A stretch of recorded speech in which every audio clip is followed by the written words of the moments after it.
Hesso, and welcome to... That means hello, right? That means hello? Run it back. How do you pronounce it? I don't know. I don't Okay, here's how you pronounce it. Okay. We're not even talking about that.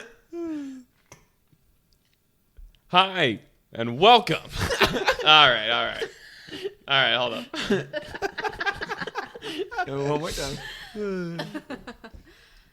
Hello, and welcome to Straw Hat Crusaders. This is a podcast where we talk about JoJo's Bizarre Adventure and no, not One Piece, because today fuck you, is man. a Hey, fuck you, JoJo man. only episode for reasons untold.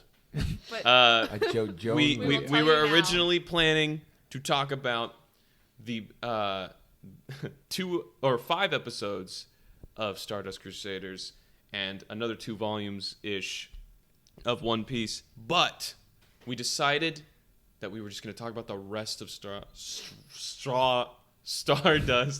Crusaders. I almost said Straw Hat. The rest of Part 3 today, so psych. Hope that you like this decision. Kind of don't care. Don't comment. Don't leave a We'll like. also be... Don't subscribe. Last episode's going to end with a note from us saying, hey, guys, we're actually doing the rest of Part 3 and no One Piece. Yeah. What? So Yeah. this shouldn't be a so surprise you to them. already know everything.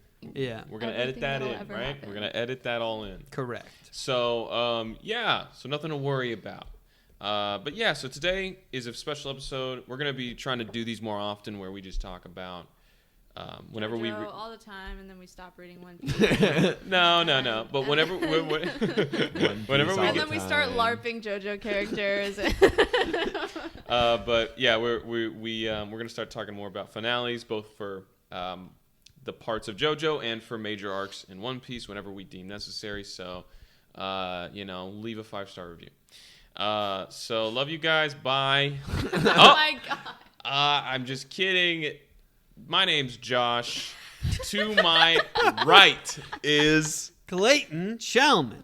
To his right is... Adriana. To their right is... Hayden Audrey. To his right is... Lucas Tortellini. We have Whoa. our second Holy guest appearance, shit. and it's the same guest from Yeah. last time. What do you Same know? guy. Same guy. That's guy. Same guy. crazy. Same He has a little something called same guy disease, where he's the same guy. Every single day. He's always the same guy.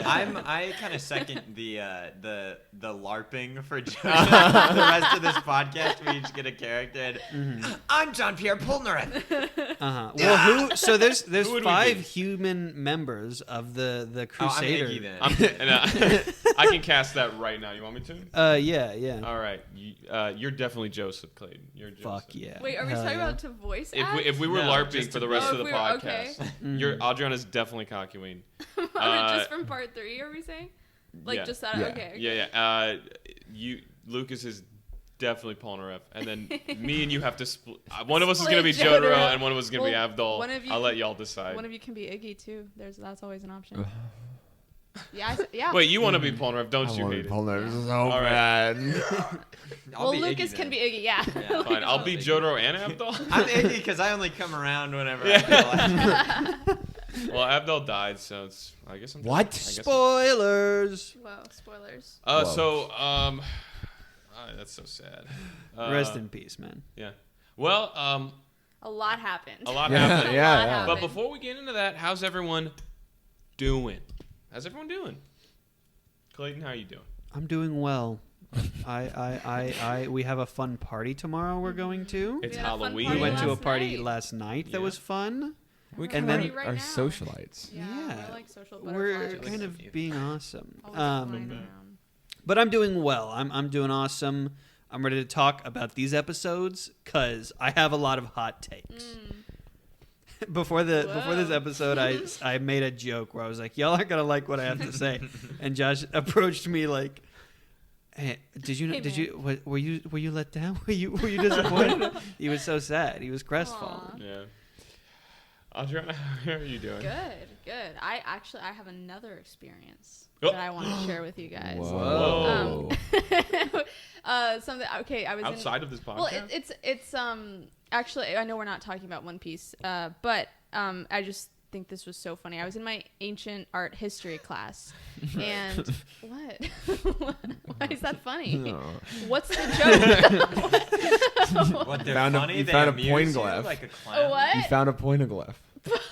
Yeah, they were talking about poneglyphs. Yeah, no, we were actually talking about the Roman Empire, and after the class, I went to go talk to the professor about something and like ask a question. And the people in front of me were talking. I was like waiting for them to get finished. And this guy in front of me was waiting to talk to him. And I noticed that he had the straw hat symbol on like a pin on his backpack. And I was like, that's funny. And then I just acknowledged that. I wrote that down in my brain. And then it's his turn to talk to the professor. And what he says is, have you ever seen One Piece? I am not fucking kidding you. He says this to our middle-aged professor. And of course, this middle-aged guy who teaches ancient art history goes, One Piece? Like, that's exactly how he says it. And I'm just standing there like, am I in a fucking movie right now? So he's like, yeah, like just everything we're talking about in class, like it has nothing to do with the Roman Empire, but it has everything to do with the Roman Empire. And I was like, I'm so curious. I really hope that he explains that, but he didn't. The professor was just like, okay, well, I'll check it out. Man. One of What's his 1,000. Yeah. I was like, wow, I'm so, like, I feel blessed that I experienced that interaction. That is awesome. Yeah, I just thought that was funny. So that's what happened. That was. I'm story thinking for this about week. like the future of One Piece. Yeah. I don't know what he's talking about. We were let me see. That class we talked about Nero and like Augustus and stuff and his Sure. lineage, all that. I don't know where he drew those lines from that, but Could you imagine if the professor came back and he was like, just finished Arlong Park and wow. I think this is starting to get he good. is a nerd. It's funny because he's like, he talks about Star Wars a lot and like different. So yeah, I could tell that. I don't know, but I don't think that that's in his wheelhouse. That's funny. Mm-hmm. That's embarrassing. Do you guys know that? You should dox that person. Oh, Say totally. their full name and address here Yeah, on the podcast. I will. I actually don't know. I'll find out. I'll stalk them. Thank you. Do you know that teacher that's like in some TikTok videos where they somehow they recruited her to like in a high school classroom like talk about like, okay, class, now we're gonna talk about how the One Piece is real, and then she has like a I know PowerPoint exactly or what you're whatever, talking about. and it's just like the same video over and over Yeah, again. every video is like, okay, then we'll talk about the bite of 87. And it's like, Yeah. the joke is, what? Old The woman joke said thing that I know about? What? Yes, it's the same joke over. Like the first video was amusing, but yeah. But every other one, it's like, okay, I get it. You just tell her to do these things. And Mm-hmm. she just does it. I don't. She's recruited by who? Who's telling? No, it's No, just like- like a bunch of kids make a What's video in TikTok? class, What's and that? like she's some cool teacher who's like Oh. agrees to like humor Does them TikTok by like talking connect to about Wi-Fi? One Piece, basically. Yeah. We're having two. Why We can't. Why We are can't you- bring this back. We can't bring Okay, this I'm bit sorry, back. Hayden, Yes. how was your week, man? You know what? My week was pretty great. An exhausting weekend.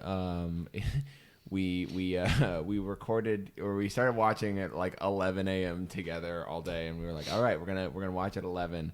And like 11:30, I'm woken up to Clayton banging on my bedroom door. I knocked Banging very on my softly. bedroom door, shaking the door handle. It was so funny He's because I screaming. went upstairs to get you, and I heard your alarm start going off, and you stop it. See, that's the thing is like I do not remember that. Yeah, I of fully course, slept through of everything, course. and I think you knocking on the door. I remember having like a moment of like pseudo clarity where I was like, my phone's making a weird knocking noise. And then going back to sleep. Yeah. Well, but because I knocked thrice. I went. That's not 3 times. I did shave and a haircut, and you immediately were like, "I'm sorry," like shooting awake and speaking I with don't- like dying breath. I don't know why y'all are talking about this like it doesn't happen every time we record. This is like Hayden this is the routine? always just waking Exactly up every as you time we described it. start. Yeah. Yeah. We watch the finale every time. Every time we At watch 11 the part a.m. 3 finale. Yeah, welcome to behind the scenes. No, my week has been pretty good. I've had a show this week, a really cool show that I did at Fallout Theater. It's been super fun. That's coming to a close this week as we have our last shows on Halloween, which is super fun. It's been a really fun time. My family came in yesterday. They gave me a shit ton of food, just a bunch of fucking food, which is so nice. I got a bunch of cookies from my sister made me cookies. Aww. Shout out sisters. Shout out, sisters. Shout out. Yeah. Cool. Hell yeah. I'm seeing that show tonight. Yeah. I'm Whoa. pumped. I'm not gonna be in it. Oh. I'm gonna not go out because I'm gonna It's get an AB scared. cast. Yeah. Lucas. How you Yeah, doing, what's man? up? I'm doing good. I have a funny One Piece related story. This is from a couple weeks back. I'm in a web series class where we like make a web series. Woo. Like we write it the first half of the class, and then the second half we do an audio drama together. And we were like the whole class has to work on the audio drama together, which is bullshit because have you ever tried to get 15 people who have never worked together to create an entire concept together that somehow has equal part? Basically, it can't happen because it's one thing to be in a writer's room where everybody's working on the same thing. They know what they're working on. It's already been made, and like each one of these people are professionals. It's another thing to just grab a bunch of people and be like, hey, you have to make an audio drama together. And what always ends up happening is like nobody ends up liking it because everybody hates an aspect about it. But anyway, we were trying to figure out the idea, what would be the main thing for this audio drama. And I was sitting next to my buddy Drex, and he love that guy. he was wearing his Luffy pajama pants. Yeah? I was like, what if we did a show about pirates? You know, like what if like a new ocean appeared on the earth and pirates just started searching it, and then some girl, some other person in the class was like, yeah, and they're all looking for the one thing. And like we both turn around and she's watched it too, or read it or whatever. It was really funny, and then people kept going. And their buddy Ulopp is on the It was really funny. I feel like it can't be a coincidence. Like, I swear I've never heard about One Piece this much before, and it's just it's having a renaissance I feel like right it now, right? It really is a coincidence that we started, or maybe it's just, I don't know, because Fate. I feel like it started getting super popular, like when the live action came out, and we started this podcast like right before that. Like this was not a coincidence. It honestly started having, and I don't think this is, I think it's still a coincidence. I don't think we planned this, but No. a few, like 4 or 5 months before we started recording, it was chapter 1000, and also an arc in the manga that some people believe to be the best of One Piece ever. 750 to go. And I personally don't think that, but some people do. Things are crazy in One Piece right now, but Yeah. One Piece was huge. They also just started pumping all the money juice into the anime. All of the fucking money I've ever seen. More it money than I was- will ever see. Well, like what made us start this podcast was not that we started hearing about One Yeah. Piece more. It was that Josh and Clayton were just like, Josh was like, I want Clayton to watch JoJo. And like it really was, I feel like, not inspired by the popularity. It's just Yeah. like, It 100%. was affected by it because the reason why I started Oh. talking to Really? Clayton so much about it was I was more open to the idea of hearing more about One Piece. Okay. I was hearing more about One Piece from people who were reading it because it was popping off. And So you trust the internet more than me. yes, I honestly still was on the edge of ever really reading it. But then Clayton you said something one night. Like, we had a game night, and you were like, "Yeah, I'm never watching JoJo," and I just couldn't accept that. And that was the that was the moment that I was like, "Clayton, what if I proposed a deal?" And I was more open to starting it because of the hype that was surrounding it, and because I'd seen clips on Twitter Okay. of episodes that looked fucking insane. And I was like, you know what? I wouldn't mind knowing what the context to that was. So you can thank the wave for this. Yeah. You can thank the zeitgeist. That's when the great pirate age began. Yeah, yeah. But we're not here to talk about One Piece. We're here to talk about my day. Okay, Or yeah. my I was week. gonna say, I was like, We haven't. I was about to skip myself for once. Normally it's Clayton who skips over me, but I would never. I plan to do that. I've had a pretty good week. I've said this before and I'll say it again. I love autumn. It's getting colder outside. Who's this? We're going to parties. We have a Halloween hangout coming up soon. This might be my first Halloween where I get to give candy to the little children in the neighborhoods. So who knows? Maybe there's nothing weird about that. To the little children. The little children? It was just funny. I don't know. I'm feeling the spirit of the holiday. Josh is gonna the first kid that knocks on the door, he's gonna like steal their costume and then pretend to be a kid and walk around and get free candy. Hello. That's his evil plan. You can't see it, but Josh is furious. Yeah. Why would you say that, Adriana? Why would you give it all away? No, I'm not a thief. I'm actually not a thief, but I am not a crook. I should say though, I've been really looking forward to talking about these episodes, and I didn't expect us to end up talking about 9 JoJo episodes, but that is what's about to fucking happen. Before we get into those episodes, can I share one little story from this week from when we were watching the episodes earlier this week? Because Josh was very much like, Clayton, you cannot watch these episodes without me.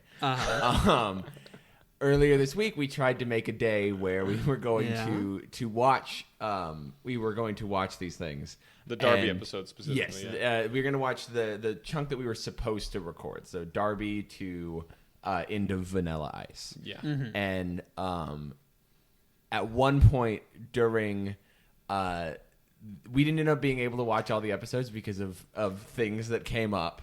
But during that, it was getting kind of late. What happened? All right, Clayton was shitting his pants and throwing up in the toilet. Yeah. Clayton got a little food poisoning. I thought that at the time. I don't think that is what happened at all. Oh, I don't really know food poisoning, but it was over. It was like 3 hours of bad times, and then it was completely done with. Well, at least it was That over. sounds So- like Curse it of the Nile. could be just some mild, just something you ate. That Okay, got yeah, out. I think it was something bad was inside me, and it needed it to got get out. out. Yeah. Yeah, and I'm glad you let it out. And while you were letting it out, the first time you were letting it out upstairs, we had to like pause the episodes for a second. And it was kind of late in the night, and I was sitting there. All right, never mind.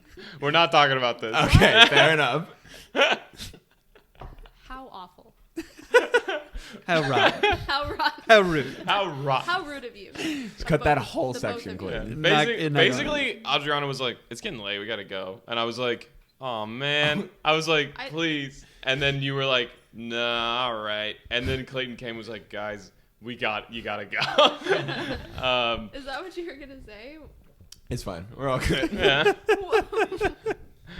I don't know anything. I'm out of the So mark that for the. We'll I'm leave gonna that on have the Hayden cutting room. record what he was gonna say separately and put it in. I was really excited to watch him, but we got around to it later anyway. Yeah. Had a good time.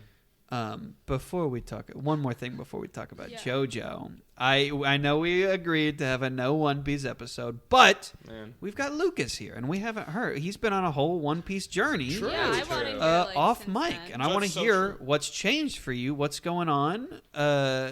You've experienced since last you were on the end of Alabasta, That's right. and Jaya and the beginning of Skypiea. What are you thinking? I really love the new sense of adventure that this recent arc has been going through. I loved just the I was kind of not really digging Skypiea at first because it's like, oh, okay, cool, now they're on this island with all these angel people and I don't care, like whatever, they're just dancing around and have cool dials. The dial, you gotta get a dial, you gotta get a dial. You And didn't No, I didn't care about seashells that made you fly or whatever.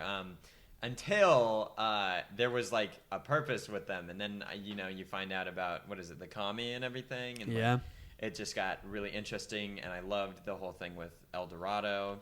And my favorite moment, or one of them, I had a few favorite moments recently. One of my favorite moments was when I think it was Nami put the two maps together, the map of the bottom, the blue sea, and then the map of the white sea together, and it made a skull, and in the right eye of the skull was El Dorado. I thought that was really cool. There have been a lot of great moments. Usopp, still my favorite character. I liked when he made the bell,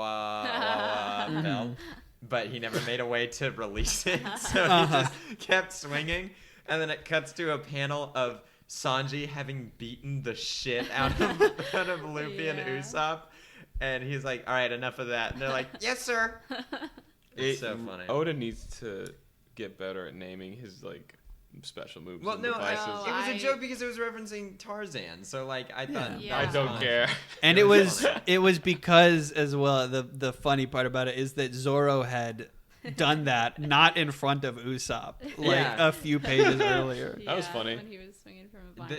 I gotta say the humor in the recent chapters has been like really good. Like I don't know, I liked a lot of the visual gags. The faces are getting like crazier. I hate to be like, well, they made a silly face, but like that the panel where Usopp's eyes and teeth are out of his head. We literally is talked about the that on the funniest last thing episode. ever. Yeah, it was so funny.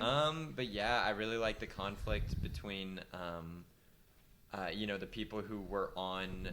Man, I'm really bad with all of the names. The land. The Shandians. Yeah, the Shandians, their plight and how they have to fight the Kami, and the Kami being like, he ate like the rumble fruit or whatever, so now he has the power of lightning. I think it's a really, really cool conflict. It is a great setup. I'm nearly done, and it has been really great so far. I also love that every character pretty much, besides, I guess, Luffy, has had like a costume change recently. Like, Yeah. I really like the blue tank top for Zoro, and like And Robin. his goggles. Yeah, and his goggles. He like puts the goggles on where he's like, now your attacks won't work, and the Those dude's don't like, look like those are sunglasses." just regular goggles, and he's like, okay, you found me out. Yeah. His trick doesn't even last a page. Let's not get too much into it because people Those are listening the may ones not. we haven't talked about We yet. haven't talked. Yeah, about Oh, yes, that's of true. it. course. You may not have read that yet, but awesome that you're enjoying it. Oh, yeah. Yeah, I'm really enjoying it so far, and I think the costumes are great. Yeah. That's one thing about a lot of manga and anime. I feel like they don't like change Mhm. clothes. You know what I mean? Mhm. And so I thought that was pretty cool. Yeah, I love Sanji's little shirt. Yeah, it's like a Hawaiian shirt. But One Piece will have its day. Yes. Well, now we go into the night of DIO's world. DIO's Dio. domain. Well, And Vanilla Ice. and Vanilla and Darby. Darby the Darby. player. Okay, where we start? Remind me, what was the first? Did we start with Darby the player? Darby Yes. Start with the Darby player. and Babe. We pretty much cover Yeah. today. We're gonna cover everything that happens All in good shit, honestly. All good shit. Yeah. The kind of the best stuff in my opinion. Well, Yeah. Clayton, what are your overall thoughts of the final 9 episodes The of last part 3? quarter, right? These Pretty much the last. Yeah. were really good. Darby the player, he was not. That we've hit a lot of points where I'm like, this is the best thing yet, and that's happened a lot. Darby the player for me was not the best thing yet, Yeah. but he was really good. Yeah. It was really fun. I had a couple kind of hang-ups with that fight in that I do wish, one, this is Kakyoin's first time back. I kind of wished that he was the one that won the day. Yeah. He did great. He did his great. best. He did Yeah. really good. Joseph as well. I liked how he was incorporated. That was really good.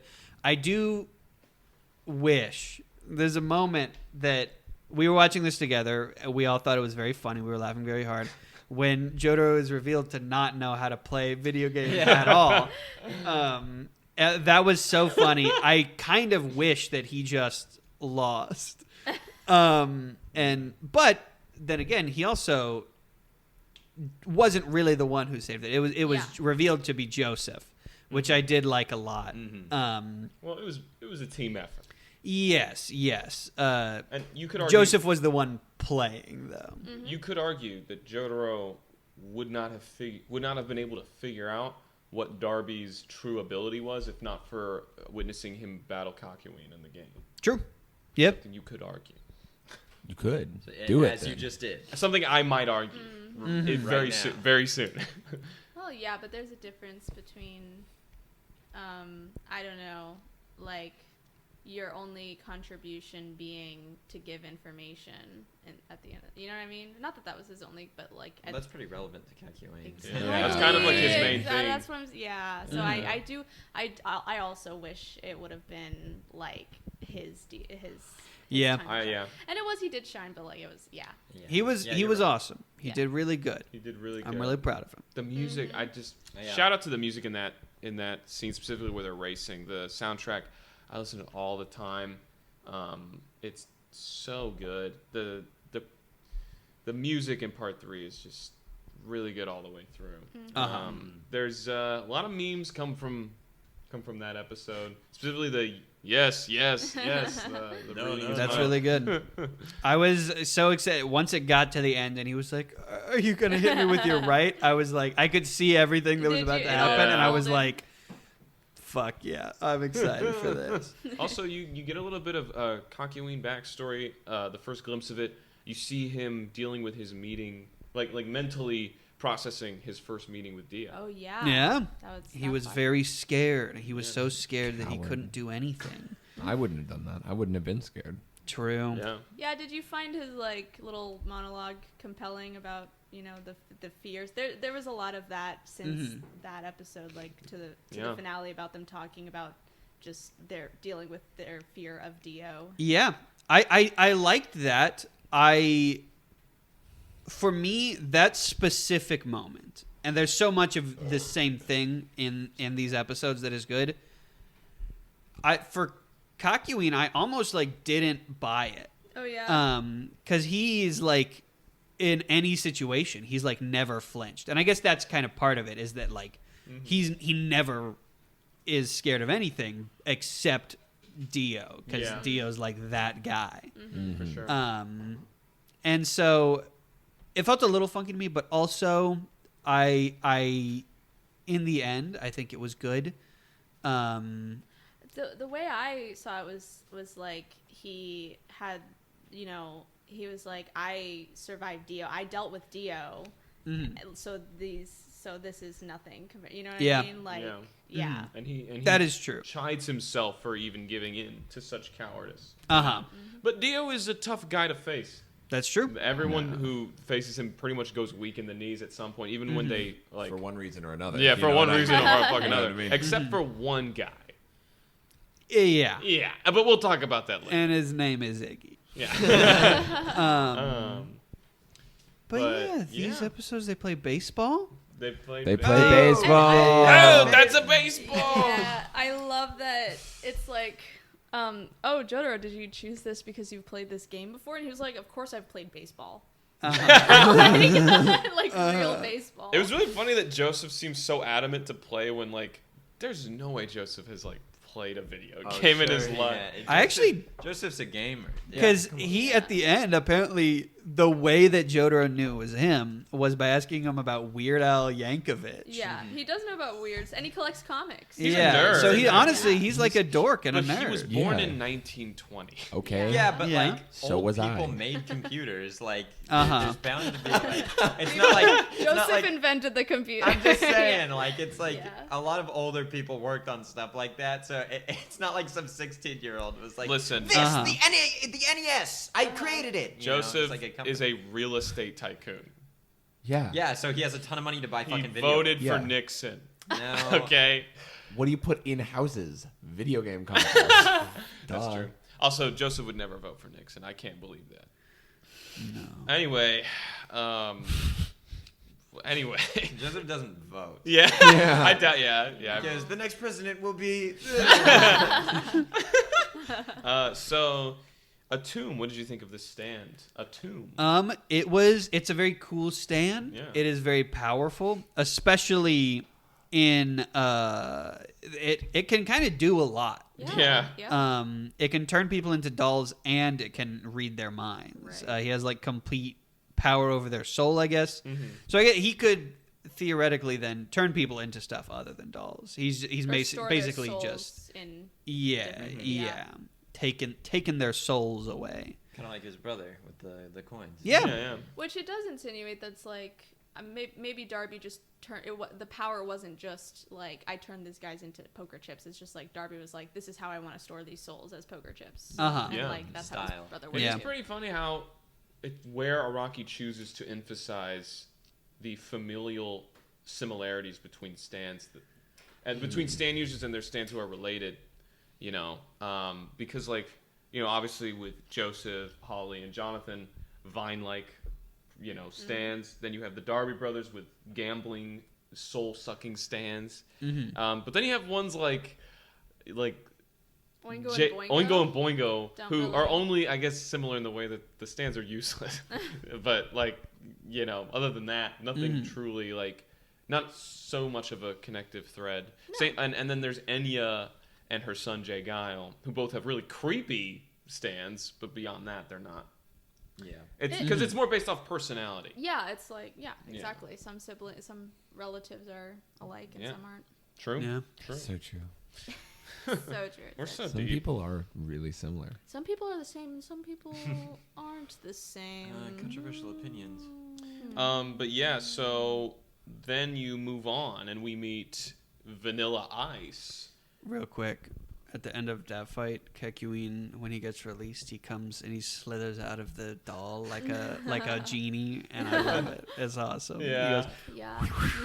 the like them entering the mansion and it's this, they open it and it looks like this endless Yeah. structure, and then they get sucked into this void, and then all of a sudden they're on a beach. Like just the way that they go into a mansion, all of a sudden they're in a. It really makes it feel like they're in a different, almost hellscape. It's like so bizarre. It's Yeah. bizarre, but It's a bizarre I like world. the sense of unease that gave me, because I had no Yeah. idea what the fuck it was really going does on. create like the environment of Dio's castle. I mean, it is such. It's like you say. It's like so alien. It is such a cool location in the JoJo's franchise. That I'm glad that we spent as many episodes there as we did. I mean, pretty much the past, you know, at least 5 episodes were spent entirely in Dio's castle, which is so cool. It is a great location. yeah. Harkens back to being in the Joestar Manor, and then Dio's castle in part 1. Yeah, I he had a think. castle in part 1. I Yeah. forget. Who True. knows where he got that? But yeah, then we meet Vanilla Ice, and he has Yes. a meeting with Lord Dio. He's got his loins out, and he has a meeting with Dio, and he cuts his own head off to serve Dio, and Dio heals him up, secretly makes him a vampire in the process. Starts the Yeah. process of turning him into a vampire. Yes. Vanilla Ice was incredibly intimidating, and especially when he starts using his stand, Yeah. it is like, it stands out as like they have quite truly never faced like anything to this degree. Avdol is dead in a second. Yeah. Yeah. His arms on the ground. I do wish I part of this is my own kind of hang-ups, but when Avdol died, Avdol had lived once already, and so him just kind of like disappearing like that. Yeah. I watched this with y'all. I was kind of, my reaction was like, oh, well, Avdol's not dead, but that's still Yeah. crazy. And it took a couple episodes for me for that to sink Yeah. in. I wish they had just like just shown his body disintegrate and like really drove home that it's like, yeah, he's fucking dead. It was a confusing choice to have him go out that way. Especially when I watched this for the first time back in high school, I remember seeing that moment, and they say, you know, Vanilla Ice says, my stand transports things to a different world. You know? Yes. And so I assumed, like, Right. Avdol's just going to be in that world. But then, Without arms. But that hope is so, like, it really lends itself to the episodes, because the longer it goes on, it's like, oh, there is no other place. It is it just gets rid of them entirely. And Yeah. I think going from like oh yeah, Abdul will be back in a sec, and then finding out like, oh, that's it for Abdul, and then yeah, I had that same reaction just seeing his arms. I was like, he'll be back, but no. You're kind of alongside Polnareff in that way, where you're like, he's like, no, he can't accept it, and he's going through the stages of grief during the fight. I don't know, I can't relate to that experience because when I watched it with Josh gives every single thing away with just existing next to you. like just by his, I don't remember exactly how you reacted, but I remember like just your reaction. I was like, okay, he is like you were like shooting like looking holes into the side of my face when I watched it. I could just like tell that it was actually real. I just think it's funny. Why do you lie all the time? Why do you lie consistently? No, you're probably right. You shouldn't look at me whenever you watch something that I've seen. Yeah. But anyway. Oh, well, you forgot before Abdul died, he pulled out his special move that he hadn't told anyone about. Yes. So at first he said that, and I was like, and they give it like a brief explanation that for me was enough to be like, sure, this fire is like burning up. What is it, like dried skin that it's sensing or something? No, it's sensing heat Heat. signatures. Okay. Yeah. Never mind. I think. But didn't it say it could sense stands too? Does that mean stands give off heat? That's interesting. I don't know. Interesting. Yeah, he never brings used that out before. the detector chandelier or something. I remember. Well, see, when you see that, I'm like, okay, well, Abdul's going to have a big part to play in this fight. But also, it was just kind of there to. Well, one, they find tenor sax using that, so it does work. And then Iggy slices that guy open. Oh no, yeah, that's Kenny G and his stand tenor sax. We've officially moved on to stands being named after musical references. Hell yeah! That will be the status quo from now until where we are currently at in JoJo's Bizarre Adventure. Hell yeah! But it's funny because tenor sax is just an instrument, and that is never typically. It's kind of an instrument reference. Yeah, it's typically like an artist, an album, or a song, but. I guess he was just figuring it out. Well, that's just Kenny. That's because tenor sax is just a small part of a larger band, and that's what Kenny G was. Yeah. And then Vanilla Ice's stand being named Cream is also like a band reference. Yeah. So. But it's also a little play, a little pun. Yeah. Which was Vanilla Ice Cream. Whoa. Did you just? Yep. Because I was just like, Vanilla Ice. You did that song. That's true. He got sued by Queen. Yeah. Oh. The Queen. I'm kidding. There's no reference there.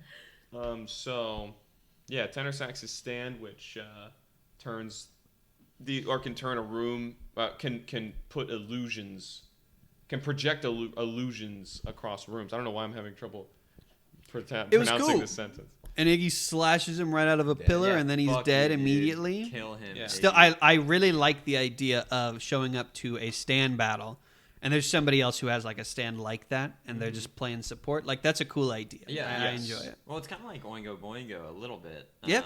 Especially in the Whole Horse episode, where like Whole Horse kind of has to do the heavy lifting, and then Boingo just Bungo's just there. He's kind of the support, I guess. It's kind of there to get Whole Horse shot in the face.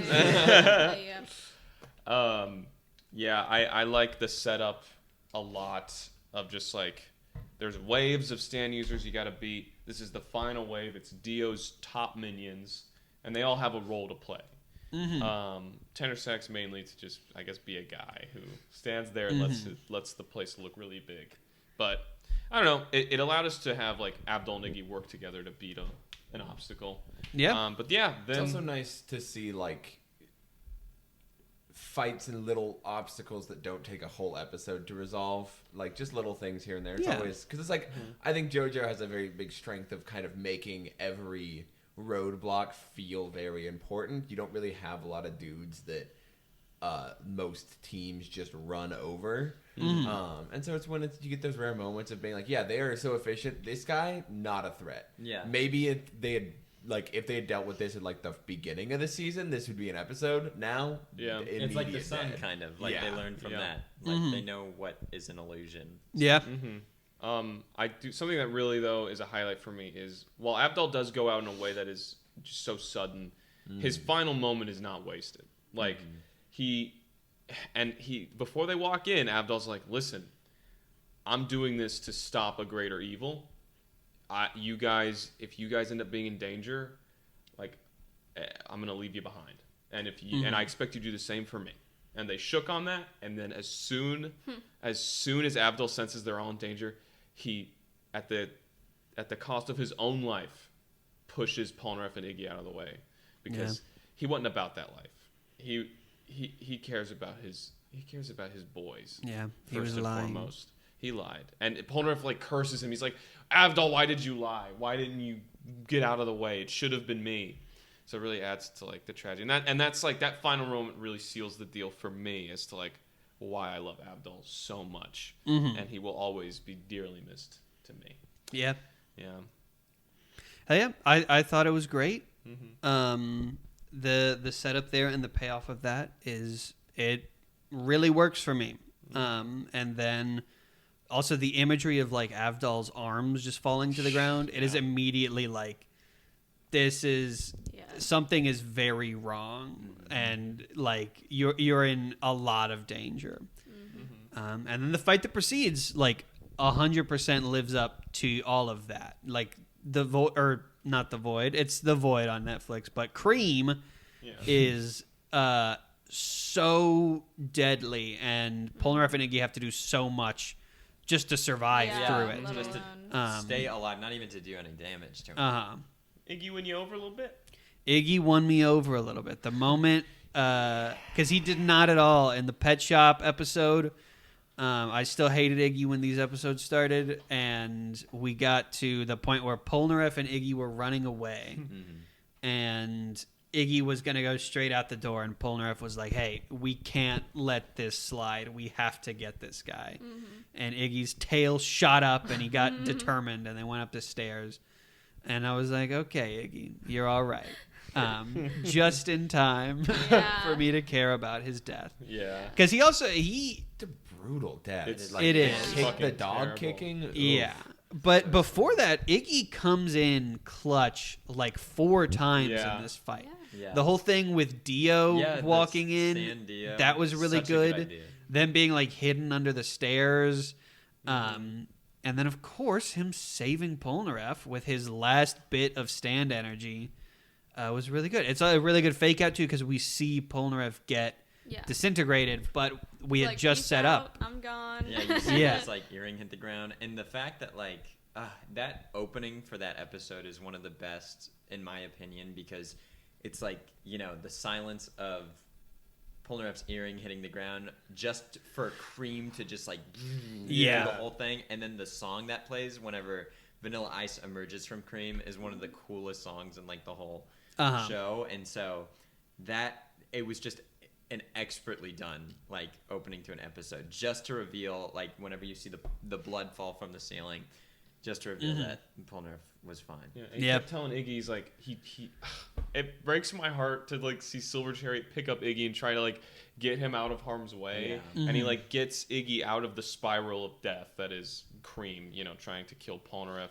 But Iggy, despite his lungs piercing all of his organs, or despite his rib cage piercing all of his like vital organs, still puts effort into like trying to protect Polnareff. And Polnareff's like, why would you do that? Yeah, and I love the narration at that part where it's like, you know, like Vanilla Ice thinks that Iggy is, you know, just some mangy mutt, but the stand is the manifestation of his soul and his will, and it acted on its own. Like Iggy instinctively wanted to save Polnareff instead of himself, and that just the shot of Iggy giving Polnareff like one last smile before he dies. Yeah. The shot, I hate seeing Iggy on the ground dead. It is so sad because I mean he's just a dog, dude. He's such a small dog too. Like, it's so sad to look at. I mean, this is the whole reason I wanted to be on this episode, because this is one of the sad in the whole show. One of the moments that I cry the most for, and I loved Iggy so much. And Polnareff's, I tell everybody about this because it's like my favorite line in the whole show. But after Iggy dies, my favorite Polnareff moment happens where he goes like, first off, he is the fastest he has ever been when he stabs Vanilla Ice in the head and breaks his neck. Yeah. The most brutal thing he does. And he goes, you know, you're right. I have really bad luck when it comes to friends because this whole time he's been trying to protect his friends, and They keep dying one for by him. one, they die for him, and it's just so sad. But Also, I like the moment. Well, sorry, did I? no, go ahead. After he sees Avdol and Iggy in the clouds, and he's like, "There's no time to mourn, though. I gotta do this. I gotta get it done." And then he turns around, but then he still like just like needs to like take a second and just like you see a single tear he hit just his pauses hand. for a second. Yeah. Anyway, and it's like, Polnareff is never the same after this No. battle. No. But before that moment, the moment of Vanilla Ice sitting back up because now he's a vampire, and going over to Polnareff, and Polnareff is having none of it and just starts fucking piercing him all over his body, and then he cuts open the window so that the light shines in, and then he just taunts him, you know, and then all it takes is he just pushes Vanilla Ice into the light, and his face disintegrating is so freaking cool. Yeah, it is. It's nice because it's. I think most people probably start to realize the first time Polnareff like stabs him in the head and he lives, you're like, okay, he's a vampire. Yeah. And so then it's very satisfying when he is a vampire and there's like that reveal and it's like, oh shit, and Polnareff is like, yeah, I knew that, and just fucks him and he just fucks him. he just fucks him. He He just just fucks him, dude. he has like a really badass delivery of his last line where he goes, "Burn in hell," and then Yeah, Silver that- Chariot just yeah. knocks him into the sun. This is by far my favorite Polnareff fight. Yeah. Like Yeah. without Yeah. Silver Chariot is not only illustrated beautifully throughout this whole fight, but is going haywire. Like he's like fucking the room up so much trying to find Vanilla Ice that in the basement, Jotaro and the crew can feel the rumbles, and that's just and probably also the rumbles of like Vanilla Ice destroying like the house and shit. But like, the production value was there for this one. Just the voice acting was there, and you feel Polnareff's loss. You feel every moment of it, even when he loses his quad and his fingers and his toes. It's like, I agree with, like, this is the most, like, human that, you know, stands sometimes have moments where it's like, it's very obvious that they're just, like, they're not human at all. But having Silver Chariot reflect Polnareff's anger, and there's this part where after he throws Vanilla Ice, like, to bounce off the walls like a ping pong ball, you know what I mean? He does, like, a flourish, and it's, like, so cool because, like, why would he need to do that? He doesn't do that, you know what I mean? And it's just so freaking, it's such a badass fight. On that same note about the stands, like, whenever stands get hurt, or whenever, I don't know, like, whenever stands get hurt or take an attack and, like, react kind of in a person-ish way, it always, like, makes me kind of emotional. Like, right?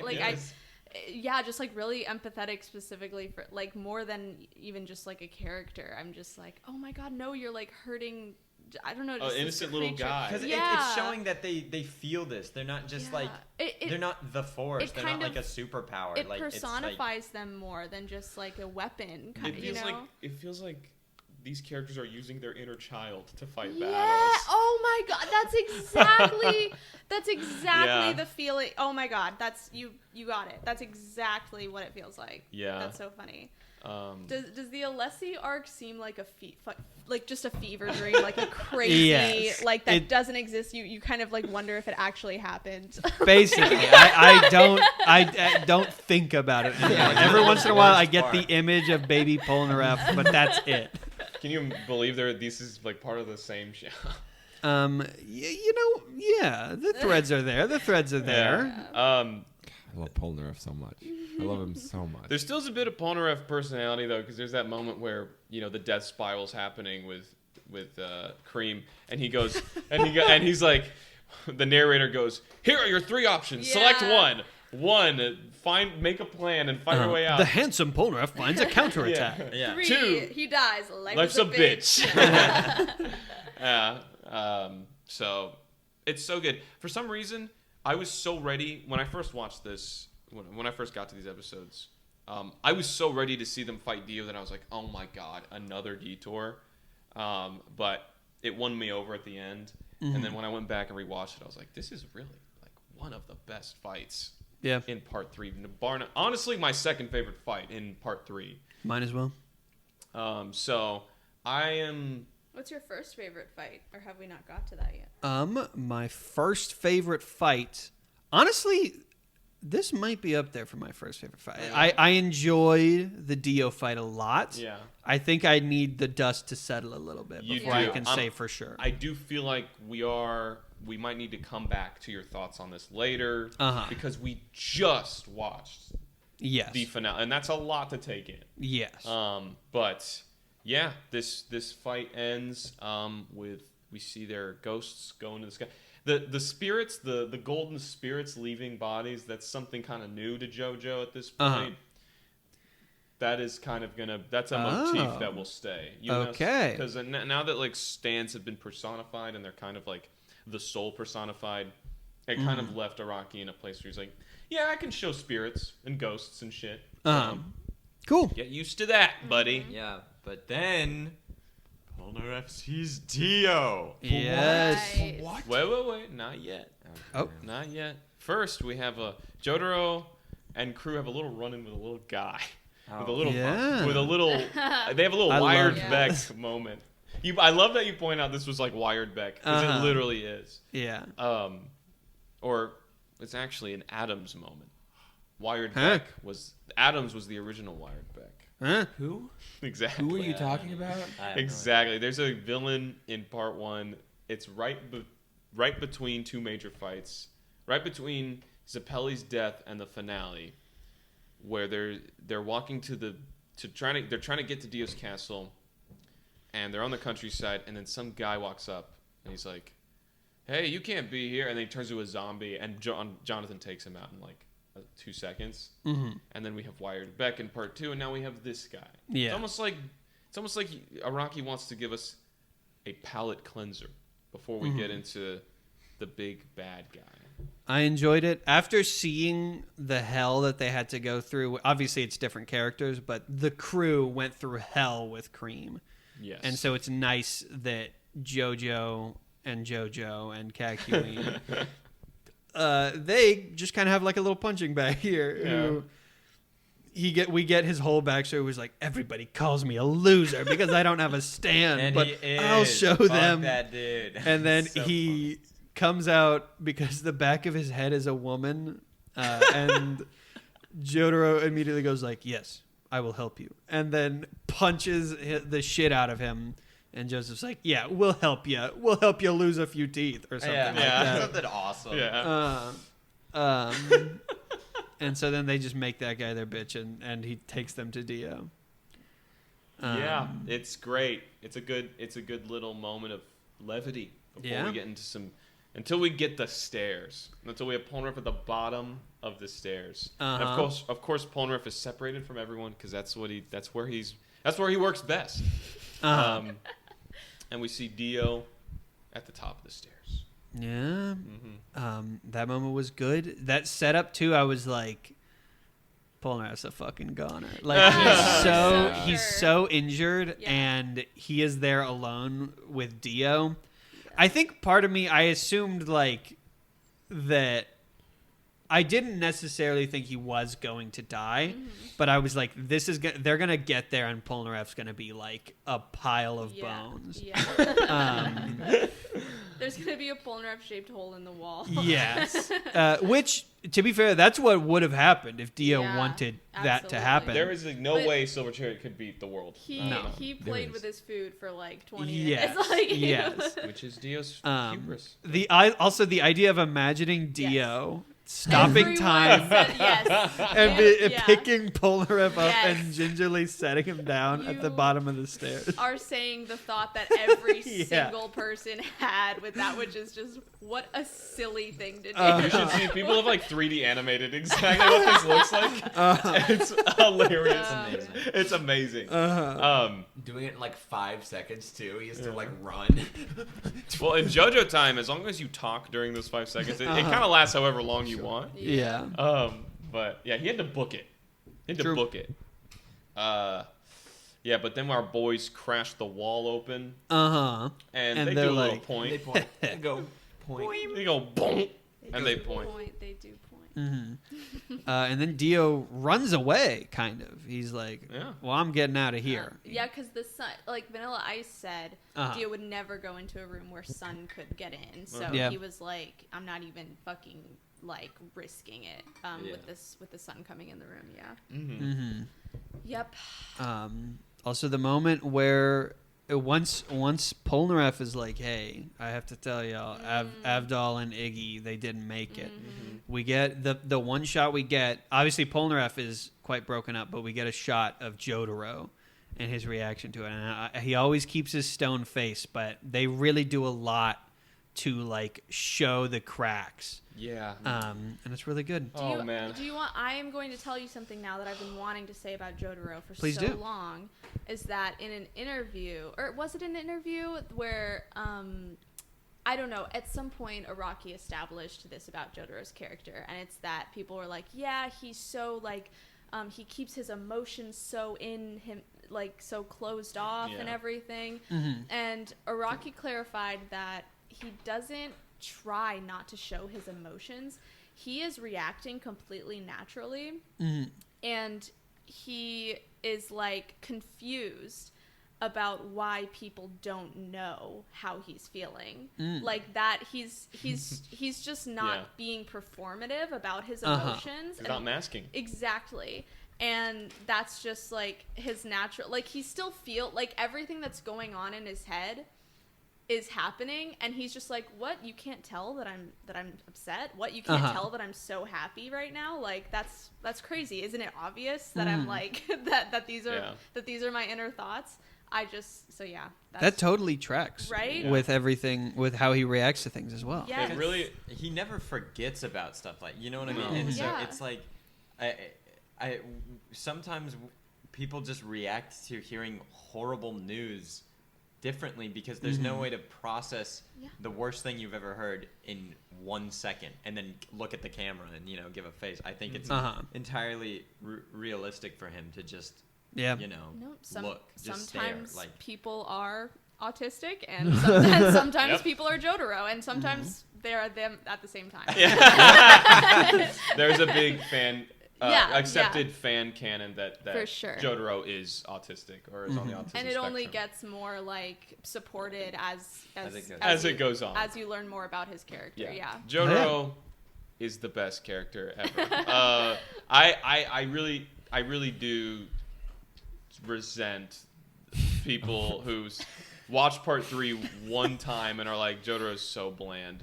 What? People say that? People say that. Alex Pittner said that Maybe once. people who aren't impressed by the badass character. Yeah, I say totally that? get it. Yeah. No, I totally get it. I just feel like, try reading into it. I don't know. Just Yeah. my thing. He's Yeah. Go ahead. no, go ahead. Okay.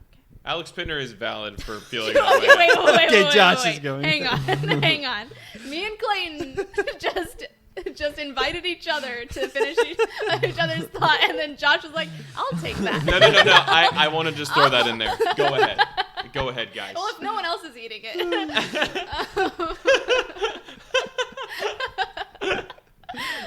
I forget what I was gonna fucking say now.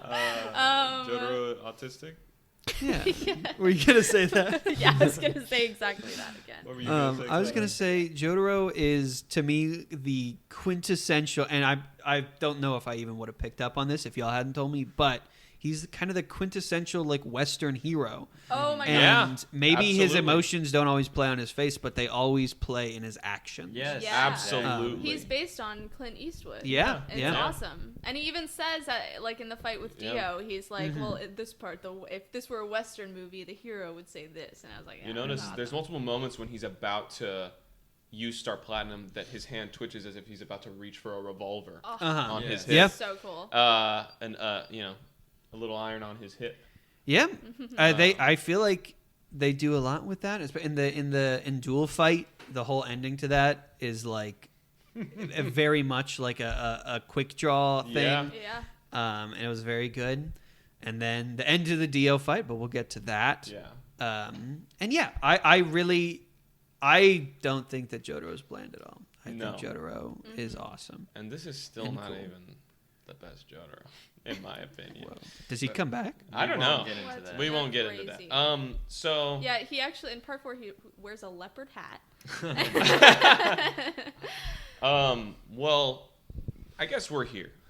We're here. We're at. We're the- here. We're in Dio's world. We're in Yeah, Dio's we're in world. Dio's Dio's world. What were your thoughts? Overall thoughts. I thought it was awesome. I'm glad we got to see everybody like doing their best. Yes. Polnareff doesn't do a lot, but Polnareff has done enough. Yes, he can he take has a nap. done enough. Has He is he missing done? a cow. Yeah. Calf. A cow of his leg.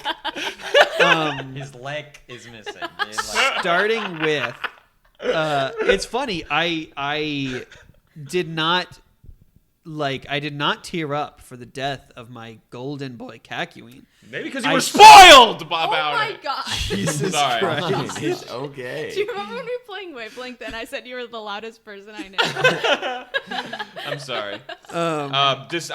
We've been so mad about that for a while, and we're not holding a grudge against the guy who did it. It's just so unfortunate, you know. It's a bummer. He did it completely by accident. I am so glad that you weren't spoiled for the Star Platinum time stop ability. review. Yeah. Because Yeah. that was That I is a heard your huge reactions one. to that. But Sorry, go on, anyway. continue.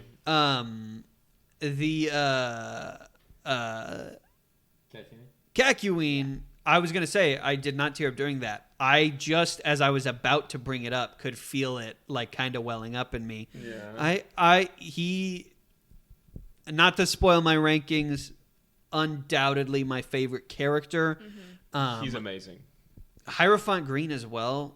When the like tripwire thing started happening, Oh my. he jumped up like 6 spots in my Absolutely. ranking. Hierophant Green is fucking awesome. And the Absolutely. 20, Very cool. his ultimate move, the 20-meter Emerald Splash. Emerald Yeah. Splash radius, is fucking So good. such a good utilization of the ability. It was Yeah. such a good he just performed so good. He did what he could, and he delivered he figured it out on the verge of death. Yeah.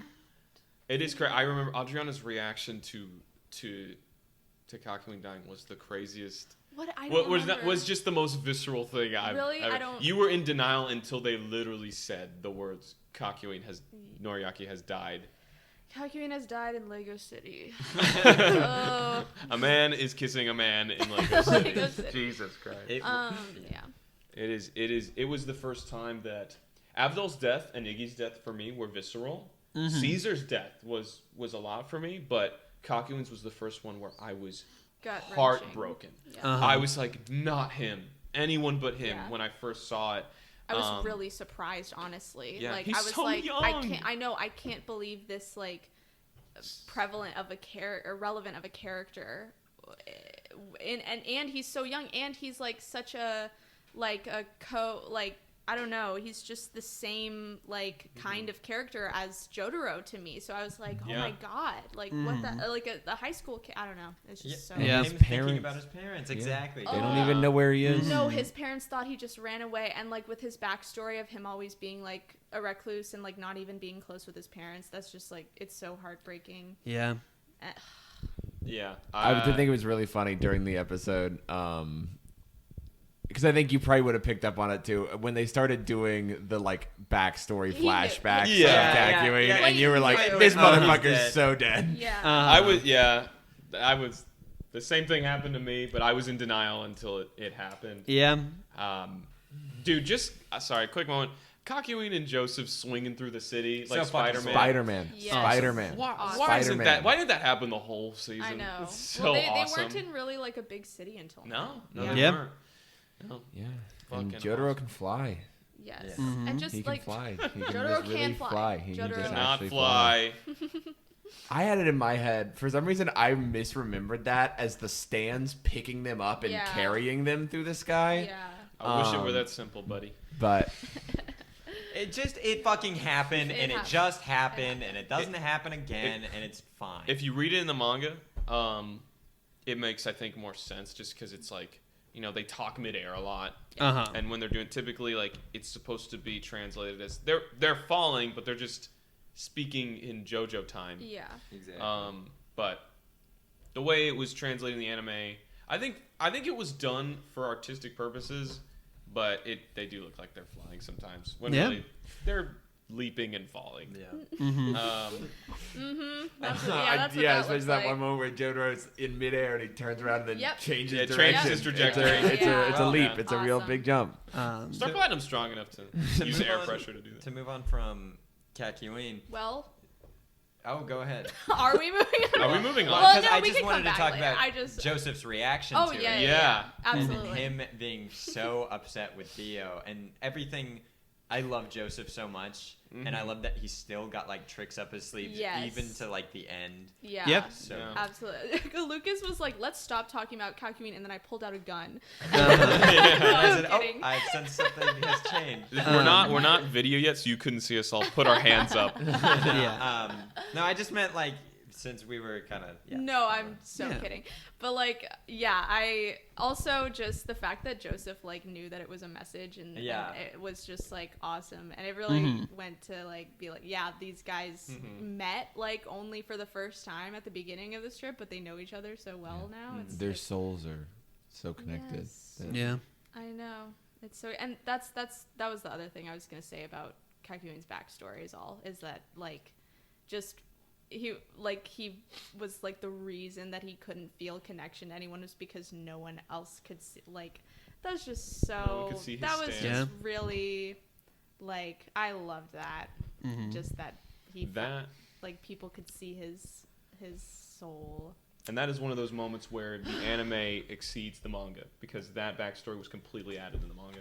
Wow. I forgot about Yeah, that. that was not. Rocky does regret not putting more, but he was like, it was hard to fit so much into short weekly chapters. Uh huh. So they added it in the anime, and Yeah. I really applaud David Productions for doing that. And that also is like how his message lives on is because Yeah. not only can they see his soul, but they understand him enough to pick up on that, like Yeah. what he was trying to say. Yeah. Yeah, and they don't even know how one would beat that ability, but they have all they have is hope that Jotaro can somehow do it. And, Yeah. honestly, if I'm being honest, I think even if Jotaro didn't have time stop, he could have done it somehow.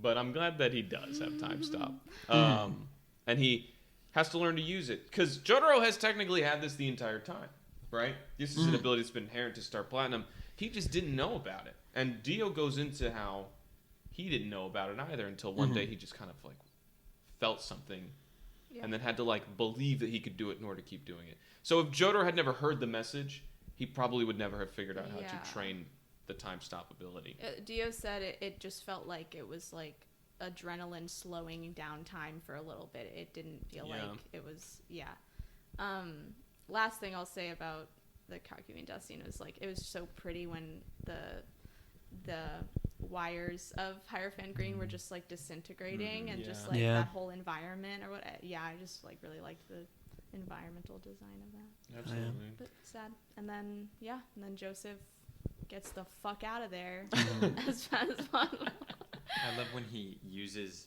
Hamon to like Oh, cover yeah. himself so that way Dio can't touch him. Yes. So I also cool. love the callback where he's like, "I'm taking that body back for my grandma." Yeah. For Granny Arena. Is she still alive? No, No. she Okay. died. Part 2, it explains she died at some point. Yeah, Susie Q's the grandma age Yeah. now. Uh-huh. That's Yeah, what exactly. I go Yeah. by, like, think of things in terms of grandmas. Uh-huh. Yeah. But yeah, and he's like, "Oh, Erina, right? That country bumpkin that I once That I went- assaulted." It's like Yeah. thinking about someone I you went to high fucking- school with. I hate Dio so much. Yeah. Yeah. This whole thing does such a good job of like making him a horrible bastard, like that. Oh, you're going to know, say a whore. A But also, whore, yeah, yeah. but... a bastard man, Yeah. and like just seeing him get his comeuppance is so gratifying. But it works so well to watch him get stronger as the fight goes on. He's just terrifying. to have it turned around on him. How'd you feel about Dio? Finally- Dio was very hateable. I think I was, honestly, I think he was very effective. I think I still liked him. The most I've ever enjoyed Dio is still the first episode of the show. Oh, yeah. That's fair. Um, That's fair. In this one, to me, they set him up very well, but once he was actually in play, he was very cartoonishly evil, He was a which cartoon. worked. Which worked is, for them. honestly, Yes. this is for me personally my second favorite iteration of Dio. Yes, Mhm. same. I won't tell you what the first is, but Does Dio come back? What? You saw his body disintegrate. you saw his Uh-huh. body. He's gone. Okay. I won't go into it until we have further context later. But Interesting. yeah. Actually, no. You know what? Fuck it. This is my favorite. This honestly is my favorite iteration of Dio. Because he is.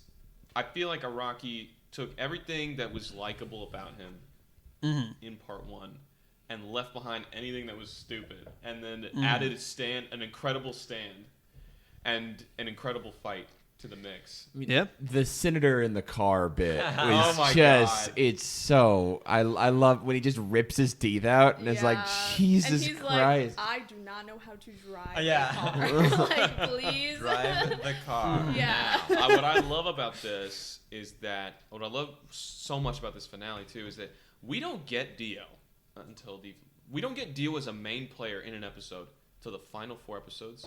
But Dio feels like such a huge presence. Yeah. Because Yep. he is the main character of the finale. We're seeing a lot of Yeah. this through his perspective. Mhm. So That's really true. he doesn't go to waste at all. Even though it's like you're waiting and you're waiting and you're waiting to see him. You don't even get to see his face until these last 4 episodes. Mhm. But he is one of the standout characters by far. About the senator in the car, in the OVA, he's voice acted by Charles Martinet. Oh my God. Voice actor for Mario. Oh my That's and funny. it's really funny. It Wow. works really well. Yeah, Senator Phillips though, he's back. I don't know if He's you remember him. back? Yeah, he was in parts 1 and 2. Oh, really? What? What are you talking about? Wow. Why do I have to spell it out for you guys? Okay. Do you remember? I'm fucking kidding. Okay, good. Okay. I was like, you. I was like, this is the fucking main asshole. character. This is the main character. We need a jar. You don't remember we need Seymour Phillips? We need like a swear jar, but for whenever Josh does whatever that is. A Josh bullshit jar? Yes, a Josh. Y'all You just don't remember bullshit jar. Smokey Phillips? And he says, I'm going to have a True. grandson one day. Yep. Y'all just wait till the next chapter, part 9. You're gonna be eating your fucking words. Yeah. So I guess let's get to it. The world. How do you feel about it? The world is so cool. Especially the hints leading up to it. I of course Yeah. already knew that he stops time and such. But the hints leading up to it are very cool. And then like the thing is Yes. just so awesome Oh, yeah. every The sound time. design is so great. It's so good. Seeing everything like bend and twist is awesome. It really feels like Dio is like. It totally makes sense that is like his soul's like representation in a stand form is like, yeah, he can do whatever he wants. He can stop fucking time Yes. because Real, he like really thinks of himself as like more important than time. It works. It really, really fucking works in these episodes. I also, knowing that this was the ability, I was like, how are they gonna make this a fight Yeah. without Dio just slaughtering Yeah. everybody? Yeah. And they really do a good job. There's a time limit that he can. There's a time limit. I also love that Joseph figures out the time limit. That he and Kakyoin does a lot of the heavy lifting. I didn't talk about it a whole lot. There were a lot of Kakyoin opinions. He does so good. Yeah. I'm Kakyoin, his little last stand, showing down with Dio alone. Yeah. He gets the information, and then Joseph, he has, like Dio says, the weakest stand of all. He gets fucking tossed around and still survives long enough to give that information to Jotaro, and also have figured out that he has like a time limit. Beautiful. And Joseph says if we all 4 of us fought him at once, we wouldn't have won. It had to be that way. We're passing along the message and stuff. Yeah. That's so true. I like that they pointed out that his stand is the weakest out of all of them because it showed how useful he is beside his stand. You know what I mean? Like he is such a big player of this part, and he does it even with having the weakest stand. And I think I think it was a really cool choice to give the main character of the previous part the weakest stand to show that he still has that intelligence that made him so useful in the last part. Yeah. And so, but by calling it out in universe is like really, I thought that was a really cool moment. To just have Dio be like, "You're the weakest. You're the weakest link of this whole crew," and it was a really cool moment. Also, that kind of justifies the idea that, because if you don't remember, Dio has the same stand. He has Jonathan's stand, which is also exactly like Hermit Purple, and it kind of goes kind of helps us realize oh, well, I guess he wouldn't want to use that because he has a huge ego and he wants to show off his big bad, stand, and not the flimsy little Hermit Purple one that he has. Which we do see that. We see the Hermit Purple stand again in the Kakyoin flashback. We meet him. The vines are all over the place. Yeah. And it's actually really beautifully It is a beautiful visualized. scene. But anyway, yeah. Go ahead. You go ahead. Well, what you were saying about how like would that even go if Jotaro didn't also have time stop? I just think it's funny that if Dio remembered how to use his laser vision during stopped time, I mean, Done. what then? Done. Well, Done. consider this. No, but I think it's fun. I think, you know what I think is that when he was turned into a vampire, he only had a set amount of lasers inside his body to use, and he just used them all up. Just willy-nilly. Yeah, exactly. Well, it could be inferred. Remember, Dio constantly states, "I'm not at my full power right now. My head has not completely. This body has not completely taken my head." So I like to think it's often a commonly accepted theory that because he is not in complete synergy with his body, he cannot completely utilize his vampiric abilities. We also don't see him freeze any body parts. We don't see him. He shot laser eyes out of his eyes when he was just a head. Yeah, but now he has Jonathan's body. You know what? What if the lasers were like the leftover energy from the sun that was in his human body that he just like had to expel? When he turned Through his it, eyes. Lasers could come from the stomach. Or it could be that Up through he's the There eyes you from the go. stomach. Lasers are stored in the balls. Everyone knows It's that. just me, that he is such an egotistical person that he's like, my stand is the strong. I need nothing else. I need no other help. Because he doesn't really use. The only time he uses his vampiric abilities is to like regenerate. Because that's like all he needs. Because other than that, he just needs his stand. Yeah. I could imagine he also doesn't make any human like chimeras of anything. I would imagine his skill set is just different. He was underwater for 100 years. His chemistry's all fucked up. He's on a body he doesn't even. It's not even his. I really think it's a matter of he doesn't have those abilities anymore, rather than like just not wanting to use them. Yeah. Because above all else, like Dio will win at any cost. Like he will. Yeah. Like he Which won't. is his true. Which he is won't his, hold back like just for some. Yeah, I feel that way. and that's actually what gets him killed. Yep. Yeah. Is that he doesn't care about the method. But anyway, Also, 100 years, he probably forgot. Yeah. I don't got even what remember. muscle to pull to. Yeah. Dio is like not okay. Like he already wasn't okay when he got sunk, but he's got 100 years. He is mush up here. Like it's not all clicking the way it should. Well, he He's got lobotomized like twice. Yeah, is he has insane. lead poisoning. Yeah. Like, from the makeup they used to use. yeah. From that green lipstick. Yeah. Lead poisoning. I do like seeing Dio's perspective. Like, yes, the automobile. Right. So powerful. We used to have carriages in my day. It's funny that he would talk with like an old English accent. If he spoke. Yes, and like all his I don't know, concubines or whatever, like they like know about, I don't know, TV and stuff, and like they're like, have you heard of One Piece before? And he's like, what are you talking He's about? like, How do I turn that on? How do I turn that on? The television. He's telling me a vision of a story.